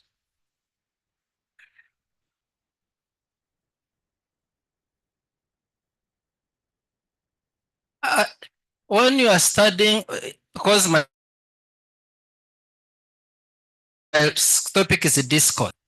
Initially, I had start put both Runyankore and Bakiga, because already the global already identified this is an area that has not been researched. Then now why don't I study both Runyankore and Bakiga? But Runyankore and Bakiga have peculiar things, and then I would need two contexts, and then it would be like a comparative kind of. And then I also noted further that Runyankore, in my reading and my association with literature, that Rukiga songs were more emphatic on patriarchy compared to Runyankore songs. Remember, I had already left others, and now I'm this one, I'm choosing this one.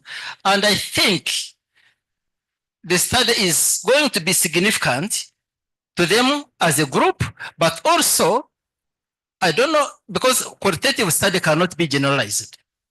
It's quantitative that's possibly can be generalized, but you can take inferences from this particular study.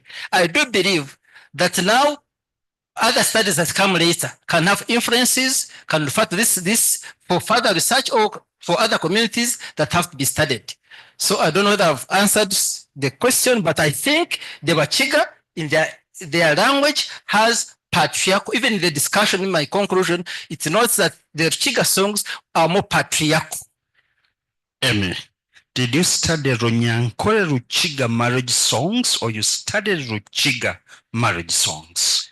I studied Runyankore-Rukiga marriage songs. What is Chiga about them for you to create a context of the Bakiga? It's not Chiga about them. It's the context that you want to explore. Thank you. It's the context that takes me to Bakiga that I want to explore.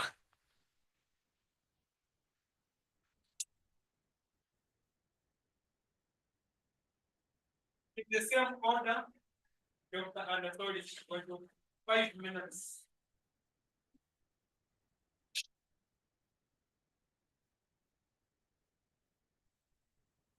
Remy, congratulations so far.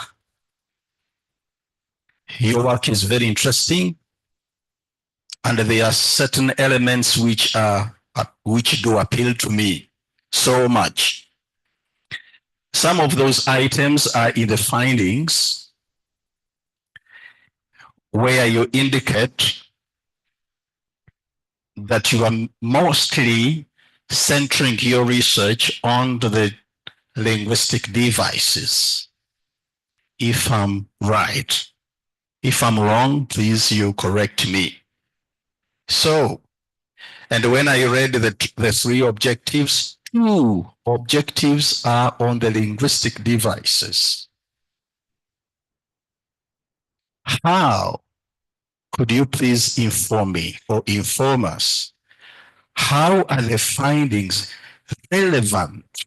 How are your findings relevant to objectives 1 and 2?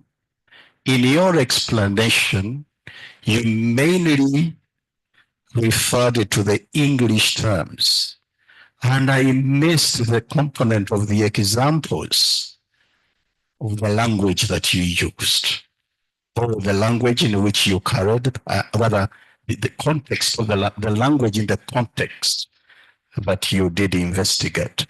As you respond, could you please cite those examples so that I can see the relevance of these linguistic devices in objective 1 and 2? I cite examples from objective 1 and 2, objective 3. Objective 1 and 2, there are numerous linguistic devices as already presented in them. For instance, I talked about parataxis or coordination, where a coordinating conjunction is brought in to combine the two sentences that are independent. But the first sentence gives power to the woman, for instance. Then the second sentence reduces it. It says, or using hypotaxis or embedding, where, for instance, a relative clause. Ladies and gentlemen, I'm sorry if I use technical terms because these are linguistic devices and I might not reduce them any further. Where, for instance, an embedded clause, a subordinate clause, where she's not born to that particular family, is joined to another sentence that which had already given a woman independence and is reduced by either embedding as a linguistic device or subordination as a linguistic device, or sometimes juxtaposition, where a comma, no overt mark is used, but a comma is used to combine two sentences which could be independent, but the second sentence reduces a woman's or a feminine power. So those are some of the devices, and the big book, it indicates how those devices have been applied. Thank you. Then with those two examples you have given, is it the case that whenever there is subordination, that is the case? Is that the case that when you have the first part of the sentence, it is giving power to is it the agent or the actor? And when you have subordination, it is always the case that it reduces the power of a woman, for instance? It is not the case. And you are right, it's not the case. But in the context of the song that I like, it is the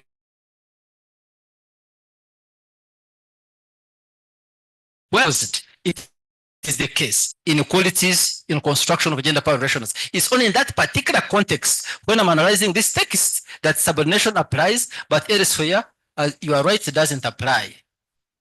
The second question, if I have the time, Mr. Chair. Oh, sorry, I stopped there. I raised the case.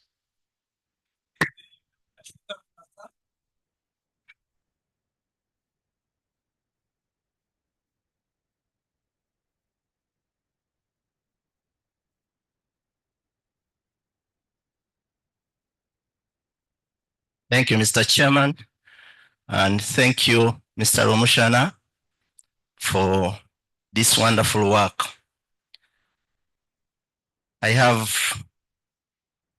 will reduce them to 1, 2.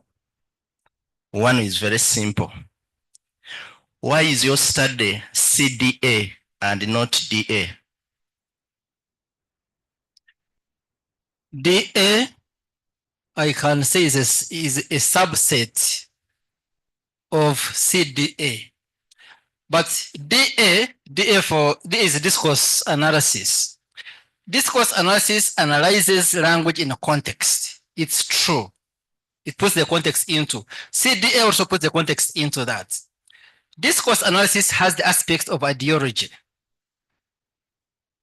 But the issues of power relations can best be discussed under CDA, because CDA has ideology, power, and critique. And discourse analysis does not go to the level of critique that the CDA does, and also in terms of unpacking ideologies and power relations, it doesn't reach that far. Thank you. So can you give us one illustration from your book? Convince the panel that indeed this is a CDA study. Just one.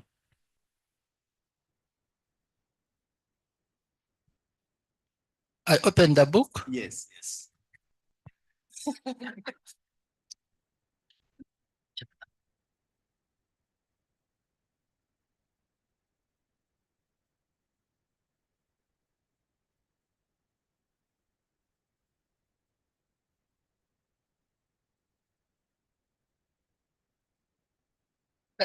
I could even start with what already presented. The use of linguistic metaphors is a CDA method. And in this particular case, I have a sentence like this. Omwiru norunyamisha norukokoro mwana wa mawe norukokoro wa rugogoma. Without using CDA, because CDA provides those devices, I would first of all look at CDA under the declaration approach. What are some of the devices? I've already seen them here. One of them is linguistic metaphor. Is there a linguistic metaphor in this? Yes. Then I'd go on to identify the linguistic metaphor and explore the power relations, the constructs behind the linguistic metaphor. And that's what I was comparing the monster with a shining star. That is part of CDA, because there I'm using linguistic metaphors, which are devices within CDA. Okay, the last one. On page 243, there is a song 12, Ogumeho. And you had an extract 5.35 on page 122.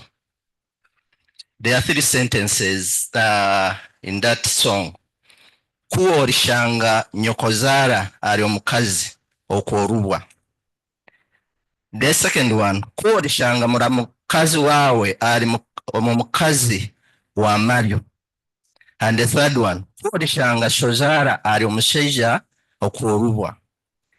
In your discussion, you left out the third sentence, the one on the shozara. Was this fair? And what would have happened if you analyzed all the 3 sentences? Thank you so much. That's a very good and interesting question. Of course, when I'm analyzing, I do not analyze all the 3 sentences. And the reason is that the point had already been driven home. So again, analyzing a second and the third sentence on the same information where it's now silencing the woman. So it would be, at that level, I considered it as an unnecessary repetition.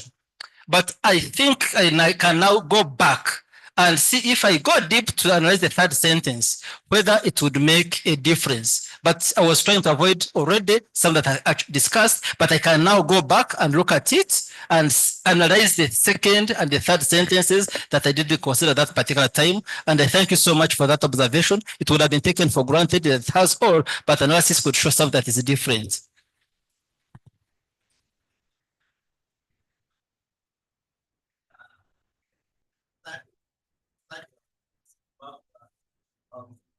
I concede and I'll go back and look at those sentences and see whether they make any difference, and I will include it in the revised version.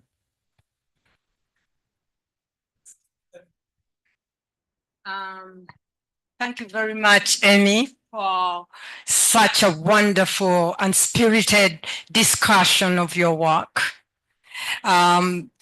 You took into account that it's the afternoon, we couldn't sleep. And thank you, opponent, for your sustained and very lucid argument with the the PhD candidate. Mine, as usual, are very simple questions. I want for the first question for you to answer it in exactly 1 minute, because as you know, I've been given 5. And this is a question that has been asked before. What is the difference between CDA as method and CDA as theory? I don't want a long answer, precise. CD as a method and as a theory. As a theory, it has 3 tenets: ideology, power, and critique. And if you follow those 3 tenets, as a method, it has approaches, which are there.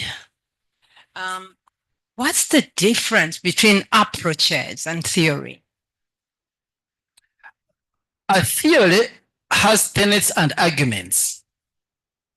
The arguments within the theory and the direction of the argument can be tested, can be confirmed by the method. If there is this an argument, and then when you apply an approach, you see, is this ideology being constructed or not? So the methods help to confirm the argument in the theory. All right. Second question. Why did you not carry out a rigorous research and review of studies? Your literature review is very comprehensive, and I was very impressed by it, but I still want to ask this question. Why did you not carry out a rigorous research and review of studies on song, power, gender, and ideology, done specifically on Uganda and East Africa and the Ugandan context, in order to make it easier for you? For instance, your work in both the references and the reading does not mention Tibasima's work at all. It doesn't mention both his MA and his PhD. I know I have interest in the matter, but still. It does not mention Chiza Mukasa's work on discourse and proverbs. I'm glad he's on the panel. It does not mention Muhoro Mangi's work on gender and song in gender and poetry sung to music. It also, your work does mention in the references Deborah Cameron's work, but it does not apply it in the text. It does not mention Sarah Mills' work at all in the references or in the text. Please explain to us why you chose to omit. You know, I know you commissioned some people. Why did you opt to omit these studies and to even think about them? And also to go ahead and name some of them in your references when they do not at all influence your work in any way, at least from the standpoint of me as a reader. Thank you so much for that question. It's a very good question. In my study, I quote some scholars from Uganda. I quote Mugambi. I asked why not. I did not ask about your duties of commission. I'm asking about your sins of omission. I'm sorry for that omission. But one of them, I looked at Tibasima Isaaca's work. It does not reflect for me in your work as a reader. But I read your work page to page. Why doesn't it reflect? If you read it and you actually engage with it, why doesn't it, at least in the literature review, why isn't it being given some space? Can we, I have only 5 minutes. Next question. Explain how metaphor, basically perceived as a literary device, as well as concept, becomes a linguistic device, especially because you insist that in your work, you are handling linguistic devices. You may want, in answering this question, you may want to think about the idea that the song composer exploits linguistic richness of the words and language in order to render them into metaphor. You may also maybe be interested in the concept so central to applied linguistics that words and their structures, as well as their patterns, bear the flavor of their specific historicity, or if you like, etymology. And I would also like to interest you too in the idea that the root language is the root of language is that the root is that language has complex tonalities, associations, and overtones of meaning, which are invested in linguistics, which is later crafted and emphasized in literature. Now, answer my question. Thank you so much for the questions. The first question, I'm going to seriously consider those studies that you've mentioned. I'm sorry, it would have been. I moved on. I want you to answer this one. How metaphors are a linguistic device? I want you to answer it the way I've asked it. Explain how metaphor, basically perceived as a literary device, as well as concept, becomes, in your study, a linguistic device. A linguistic device. When I'm discussing metaphors, I discuss them using my theory under the explorational approach, where they are referred to as linguistic metaphors. But I'm also aware that it's also a literary device. And my focus has been largely on linguistic device, and they are presented within CDA framework, not as literary devices, but as linguistic devices. Go to page 98. Page 98 of your work. 5.2. 5.2, very quickly.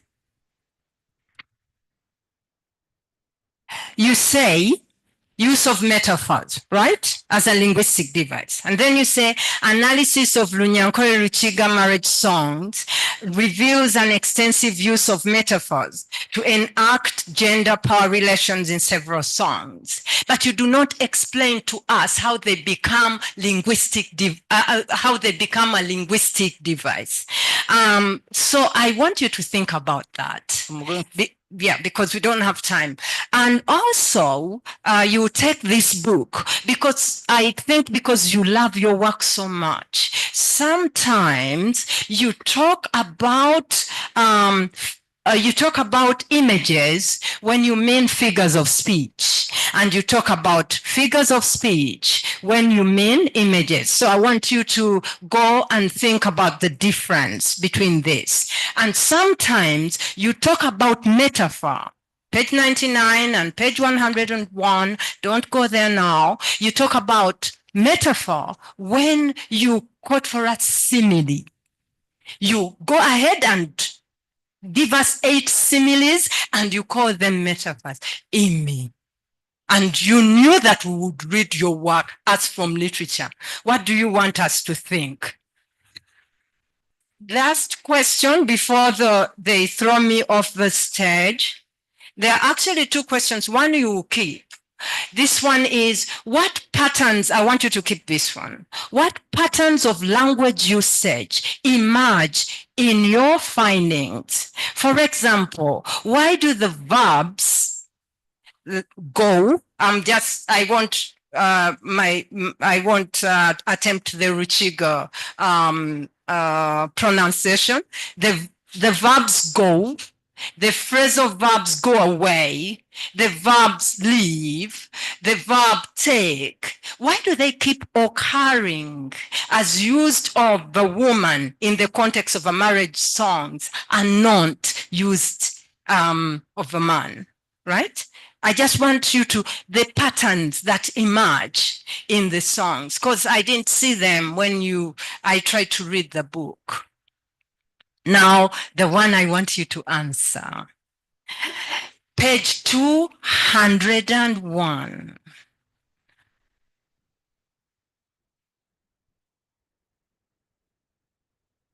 You give an argument that your opponent actually engaged you on about the positive ideologies in the songs. What would you say to the argument that actually the song's seemingly positive ideology can be read as reinforcing male patronage or patriarchal power? For example, when it says, protect well our child, protect well our child. So the woman of marriageable age is a child. She's rendered as an infant. What is being implied here? How is it positive? That she's now, someone is asserting their position as patron, their position as patriarch, and saying, protect well our child. Our child is so vulnerable, our child needs protection. You, who is taking her, does not need protection, is the implication. So, what would you say to someone who tells you that, as I'm telling it to you now? On that question, thank you so much, Prof, for that observation. I discussed this from where I'm coming from the patriarchy. But when it reaches in the language here being used, there is a change from take your wife, take this girl, take our child. If someone said, take my child, which means you are not supposed to mistreat, there's a change, a shift from now take the wife, do this and this, because a child is supposed, the way a parent loves the child should be the way you have taken this particular person should love this person. And then if this is the father, it's his or her child, a mother, his or her child. And of course, have to first say, take my child. If somebody says, take my child, you have to be cautious that this child must be looked after well. Not child in the context of somebody being young, but in context of provide for this person, look after well this person, because a child is precious to God parents. Emmy, I would like, can I just say, Emmy, I would like you to think more about that answer of yours. Thank you. You're welcome.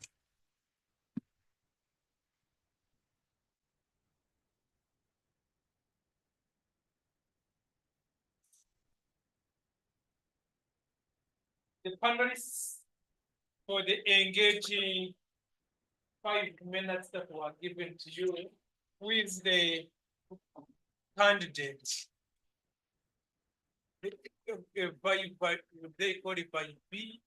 There is a super V. And this one be a by B. Yes. And because this is feminine, it has to be. Let me not go there. Let me hand over to the chair, take over the next session for the next phase. Yeah. Okay. Thank you very much, BG, for stepping in for me. There was something urgent that I had to handle, and a person couldn't wait up to the end of the defense. Now, colleagues, we shall take a break of 15 minutes. Pardon? The audience. Okay, I thought all that been okay. Now, let me have 5 burning questions. Anyone who would like to ask the candidate? Yeah, one. Yeah, I know a professor cannot have one question, so I'll. Okay. Okay.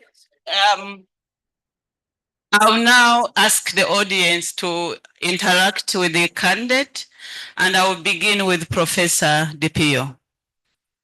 Could you please come here so that the online audience can interact with you as well?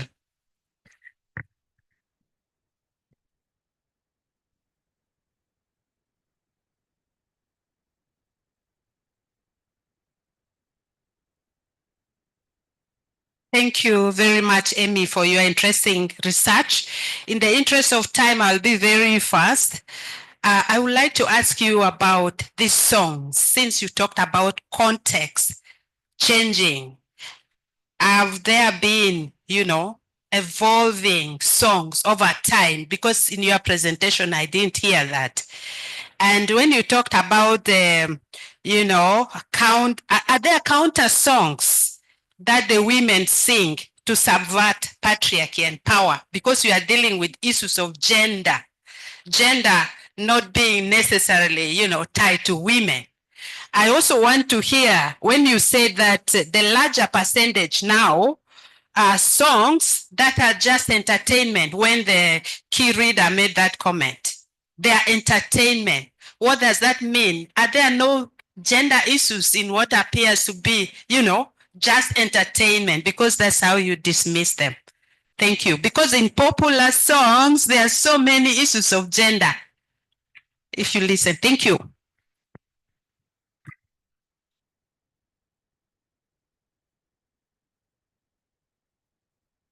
In addition to Professor's questions, there is one from Professor Natukunda, and she says, I've worked with CDA in several domains. I've noted that when it comes to social context, it matters from whose point you're analyzing discourse. Did the candidate consider African-based CD? Have you, Emma, encountered the power relations and identity approach of Hilary Janks from South Africa? Could you answer those three questions? Thank you so much for these questions. Indeed, as you've noted, the context seems to be changing and evolving because of contemporary songs. This question was about if there are any changing or evolving. Yes, indeed, there is a bit of change, especially on subversion. And in my chapter on the subversion, I point out those different songs that show the subversion and changes that are coming up. Regarding Hilary Janks, I read Hilary Janks, but Hilary Janks, most of the work that is done is based on Faircraft, 1989, and subsequent publication of Faircraft. So I found Hilary Janks quote so much Faircraft's works. I quote to a limited extent Hilary Janks, but I had to go back from the source where Hilary Janks based the studies. Okay, I hope Professor is satisfied.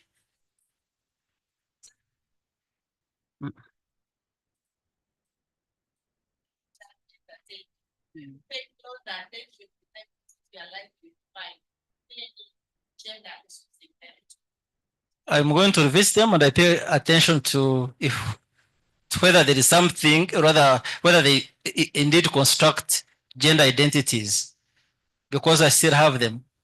Yeah, that's something you can think about. You still have that data, so you can go back to them and see if you find the same issues that you found in the traditional Bakiga songs. Okay, Anani Mukiga, I would like Anani Mukiga to ask. I see all the Bakiga putting up their hands. Any Nani Mukiga before I allow fellow Mukiga to ask? Okay, could you come here so that the online audience can hear your question? Okay.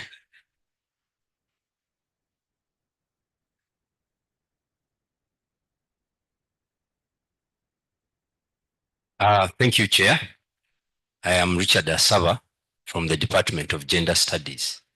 I'm not an expert in linguistics and language, so my question to Emmy is very simple. You used several CDA approaches.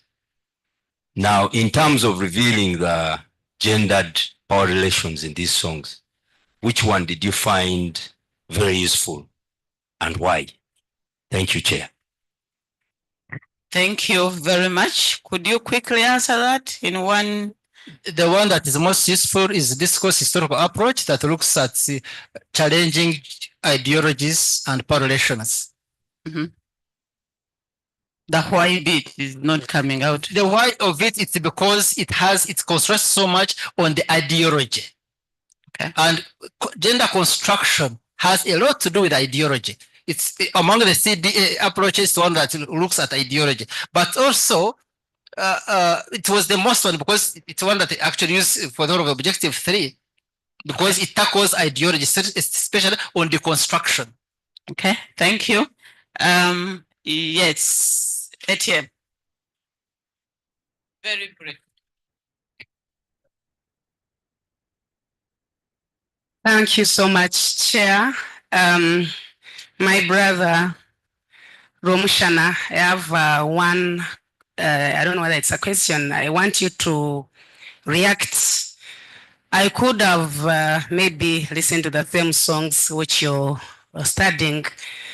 In your research, did you come across cases where among the Bakiga, especially in the marriage songs, were there some cases where the women, for instance, were trying to defend themselves, or were there cases of songs which push women to show that we're also there, that we can be equal? And I'll give you specific song which you will translate, or I'll try to give a loose translation. This song that baro yakweta mukyala niwomwete mwami, yakweta tinkondora niwomwete tishakara, trying to show that if he calls you a nice name, sweetheart, you also say yes. You give equivalent, and it tells you I cannot do your work, I cannot sweep. You also say I cannot do your work, I cannot roof a house. What does your research bring out such issues, especially of equality among the Bakiga men and women? Thank you. Let's also hear from Dr. Rikiriza, and then I think that will be enough. Thank you so much, Emmy. I just wanted to understand more about the CDA theory. So as a theory, what does CDA state? Okay, thank you very much. Do we have any hand up online? No. Okay. Can we have those two questions answered before we go for a break? The first question from Dr. Tumine talks about those songs that defend the position of women. They are discussed under subversion, and I've given examples under subversion, though I did not come across that very question that you have, but in chapter under objective 3, those songs are there. Then if it's a theory, what does it state? CDA, as I mentioned before, it's like a movement. You cannot say this is what the theory states, but it's a movement, but it's hinged on the 3 tenets: ideology, power, and critique, and with approaches. It's not a unified theory. And all the CDA approaches state that, including Ruth Wodaka 2016, they say it's not a unified theory that states A, B, C, D. It's like a movement with different approaches, but these approaches are hinged on a given theory. When you read Wodaka 2016, it shows that this approach is hinged on this kind of theory. So they draw from the theories, then come up with the approaches, but based on the 3 tenets: ideology, power, and critique. Thank you very much, colleagues, for the wonderful interaction with the candidate. Allow us to go for a brief of 10 minutes, and then we shall come back and give our final verdict. Don't go away.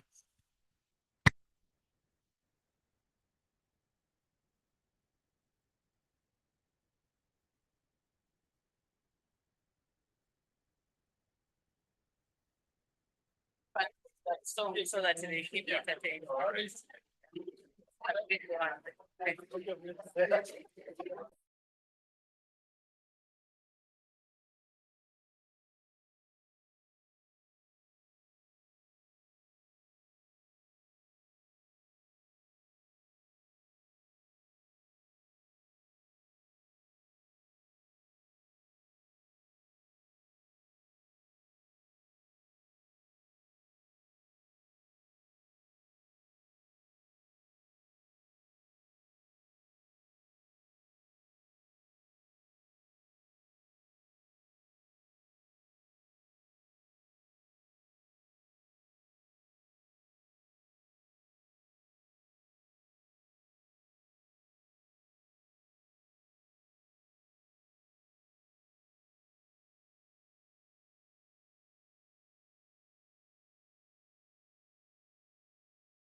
pangalesi bateterise noreba bichichabo chonabo bararena mabereki namasinde kanje ni Maria Rosa kanje jawiwe nima mwebale makora mwimo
kurungi bakanyanya bamutamba abanyabuzare abantu twena murabuje tubakire erizoba twena tushemereywe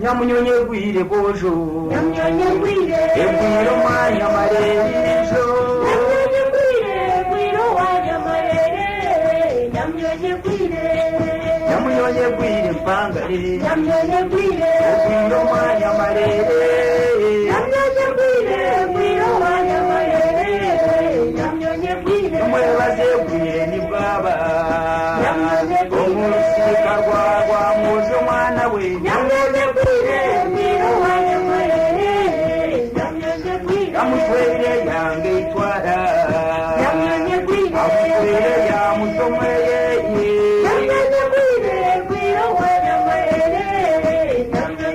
nigenda abanyamaguru bwera muhara warumfuratire mwana we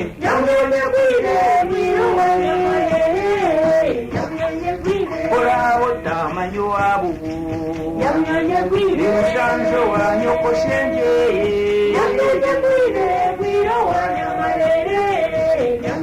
eyakatoma kegamireka wakabere kegamirenda mwojo we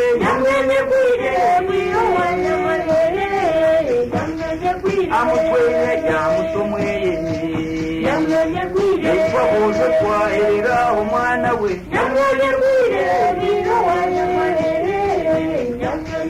ab'ekiki bazire sinje okugabuka bakukiza ogwo mwana we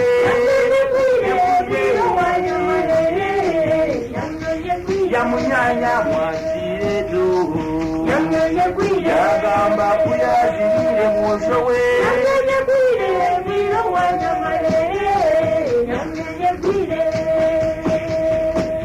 atiwe kanyanya obu wagenda ogenda okamanyire kurungi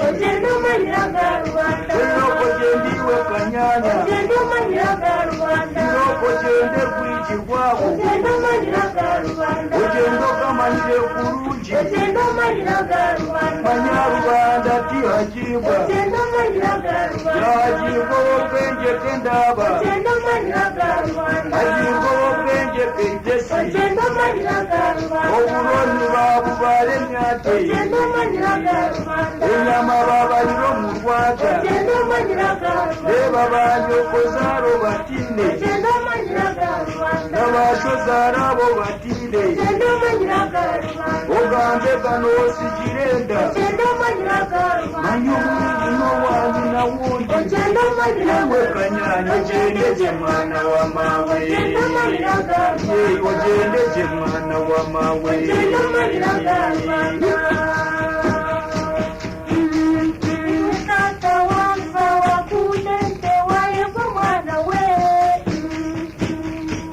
narabene kwikizo yagenda keitesiyazo wabandi muzara iwe mawe wanguza wakundente wayego mwana we narabene kwikizo yagenda keitesiyazo wabandi muzara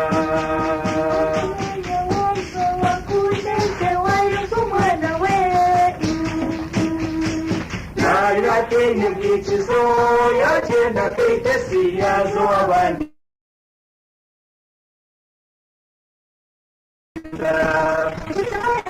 na wa mawe mwana wa mawe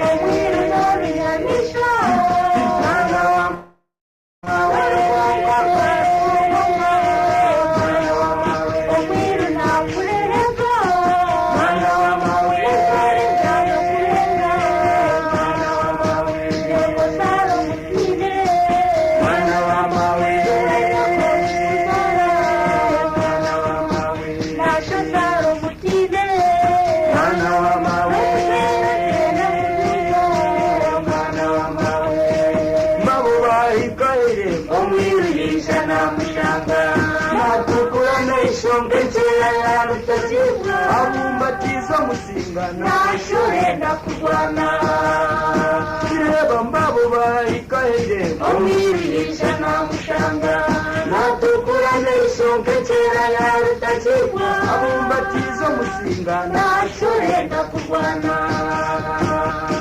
gomba rimwe gomba rimwe gomba rimwe wayagukagusanyirisha ninkwananga gomba rimwe gomba rimwe gomba rimwe wayagukagusanyirisha ninkwananga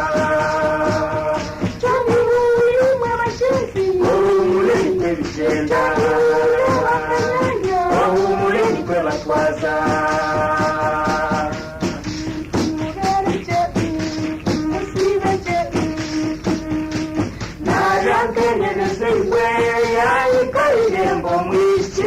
yizire mawe abandi bagumire kamabare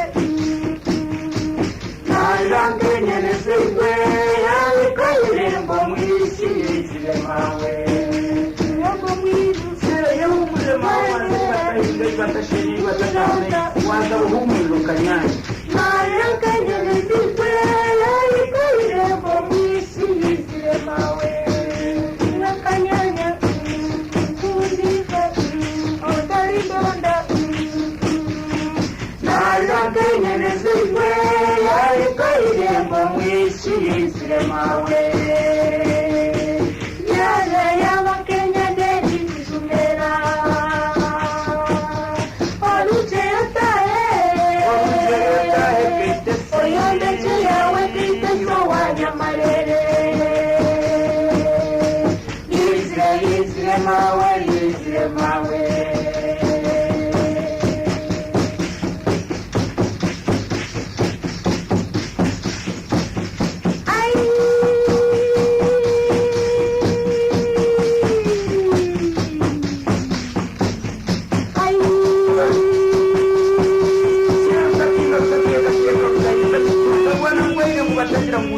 bakavuna k'ibikoko nagiye mu ruhu kanyamunzure namureta ubwaje urwera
ayeyayeya izoba rya musoroza ayanjire izoba rya musoroza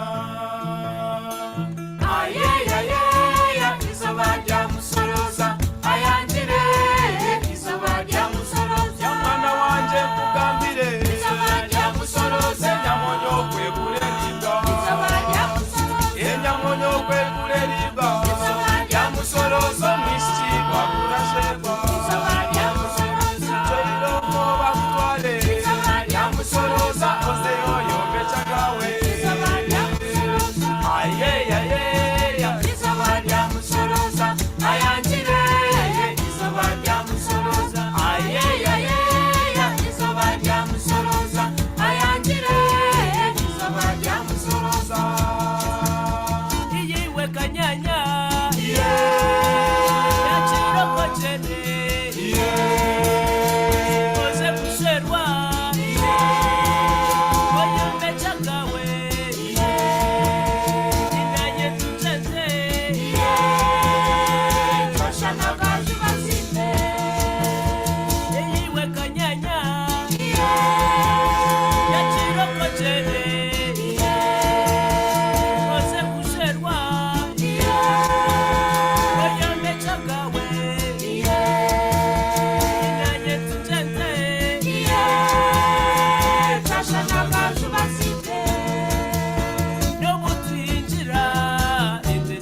Thank you, colleagues, and welcome back from that short break. I'm happy that you are still around and waiting for the final verdict. As I mentioned at the beginning, this has been a long walk to this day. A lot has happened in between, but I'm happy that Emmy worked tirelessly up to when he submitted his thesis, which was examined and highly passed by the examiners. And now we finally came to listen to his oral defense. All of you listened to his presentation, and you also witnessed the engagement he had with the opponent and the panelist. And I believe all was a glass of water, not so? So having listened to him and also talked amongst ourselves, we found that his work is worth the degree of Doctor of Philosophy of Makerere University.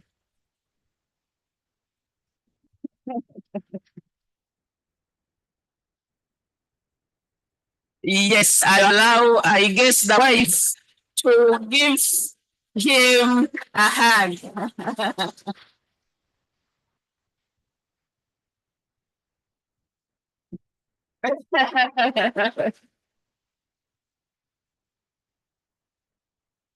I need to also, another.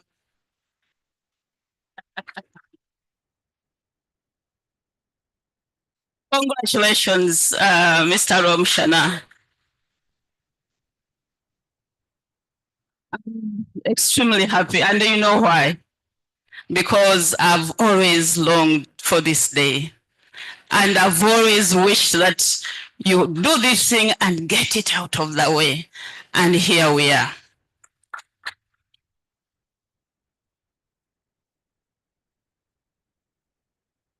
Before I read other details, allow me to use this opportunity to thank the supervisors, Professor Abasi and Dr. Levis Mugumya. Thank you very, very, very much. It's not easy to supervise a student from just conceptualizing, the idea up to where we are. It has never been easy. Thank you very, very much. Members of the Department of Linguistics, English Language Studies and Communication Skills. We reclaimed the communication skills, so I'm using it. But not the unwide went, but the communication skills, the science is still with us. Thank you very, very, very much. Members of the Department of African Languages. Thank you very much for taking care of our boy. Now we can have him fully back to our department. The literature department, your input has been invaluable. Thank you very much. They say behind every successful man, there is a lady beside. Without you, Mrs. Rwomushana, it wouldn't have been possible. Thank you very much. I can see the children already excited, they moved out, but thank you very much for being there for Dad. Members from Dior, thank you. And all other colleagues from the school and beyond, from gender, from social sciences, who listened to Rwomushana's presentations and you gave him feedback. And all of you have made it here to listen to his oral defense. Thank you very much. Now this was, and those online, thank you very much. I can see quite a number. Thank you very much. And of course, our IC team, thank you. My registrar, Florence Vidawa, thank you very much. You've done a wonderful job. The colleagues from journalism and communication, thank you very much. Thank you, everyone. Now, this was the overall judgment of the panel. In terms of the candidate's knowledge of the subject, the panel believes that he has a very good mastery of the subject. Okay? He, however, needs to read more on gender, feminism, language and power, etc. His presentation skills, very good, confident, but they missed that Chiga in you. They would have loved more, to see that Chiga man in you. You were a bit kind of timid to bring out that. In terms of the quality of the thesis, and this is what one of the professors whom we know, very, critical when it comes to language, there is no compromise. When we hear this from Professor Chiguri, then you did a good job. This is what she said. The work was well thought out and well written. And you did a good job there.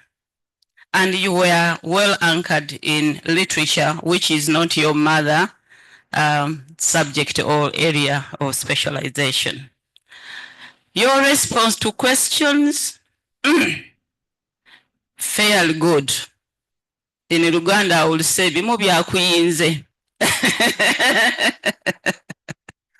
Okay, and based on all that, the committee recommended that we recommend you to Makerere University for the award of Doctor of Philosophy of Makerere University.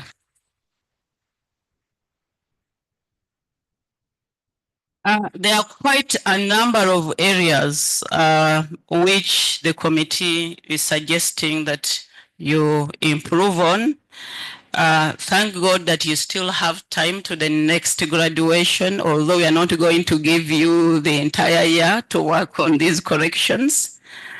But some of the key issues that are coming out that you need to pay attention to, one is your conceptualization of gender. There is no way you're going to run away from this because it appears in your title right from page 1 up to the end. So you need to have a good understanding of what gender is, feminism, and all other related concepts. Please read around that. In the same vein, we are also thinking that you need to read about notions of power and power relations, power and discourse, and make use of key scholars, especially in gender and literary studies, especially African scholars, both local, regional, and Africa-wide. And you may visit Professor Chiguri to give you some of the names. I couldn't capture all of them. We also feel that you should engage and conceptualize more key terms like CDA, DA, discourse, etc. All panelists kept asking you questions around those terms, and you tried to dodge them, but there is no way you dodge them forever. Now, as a linguist, the linguists on the panel felt that there was no thorough discussion of the linguistic devices. You simply mention them, but you don't engage with them. And sometimes you lie about, for example, what a metaphor is, and then you call it this and that. So you have to go back to that and streamline it. There is a need for you to check the translations from Rukiga into English, and you shouldn't simply take the literal translation. Take the what they call it, meaning-based kind of translation. Don't simply take the literal translation. And there was a big question from the members of the panel. What is Chiga about your work?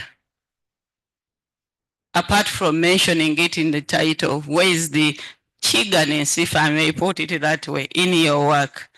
So you try to analyze language and the context, but you don't contextualize it among the Bakiga. What is your position as a writer? You seem to be more of an activity than a researcher, and you need to make a difference there. Make proper reference to literature to support your argument. Sometimes you bundle together these scholars and says these say this and this without giving us a quotation to really support your idea. And you need to have asserted yourself more as a Runyankore scholar. Yes, you did your research in linguistics, but at the end of that day, you are a Runyankore scholar, and many others which I may not have captured, but many of these people have read your work, they have made reports for you, they have made in text comments, which you may make use of. And I know your supervisors have been taking notes as we discussed. You'll go to them after break of 1 week, and then you can maybe begin on the revisions. As policy, you have maximum of 3 months. After 3 months without a revised version, the policy says that you resubmit for examination, for re-examination. So it's up to you to use the 3 months and submit to the dean's office the final version of your work, or you use more than 3 months, and then I'll ask you to resubmit and your work will be re-examined. Your supervisors will oversee the corrections, and I believe they will be able to take you through this revision exercise. Once again, thank you very much, everyone. And once again, congratulations, Emmy. I'm very, very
Professor in the making had something to say. Go ahead.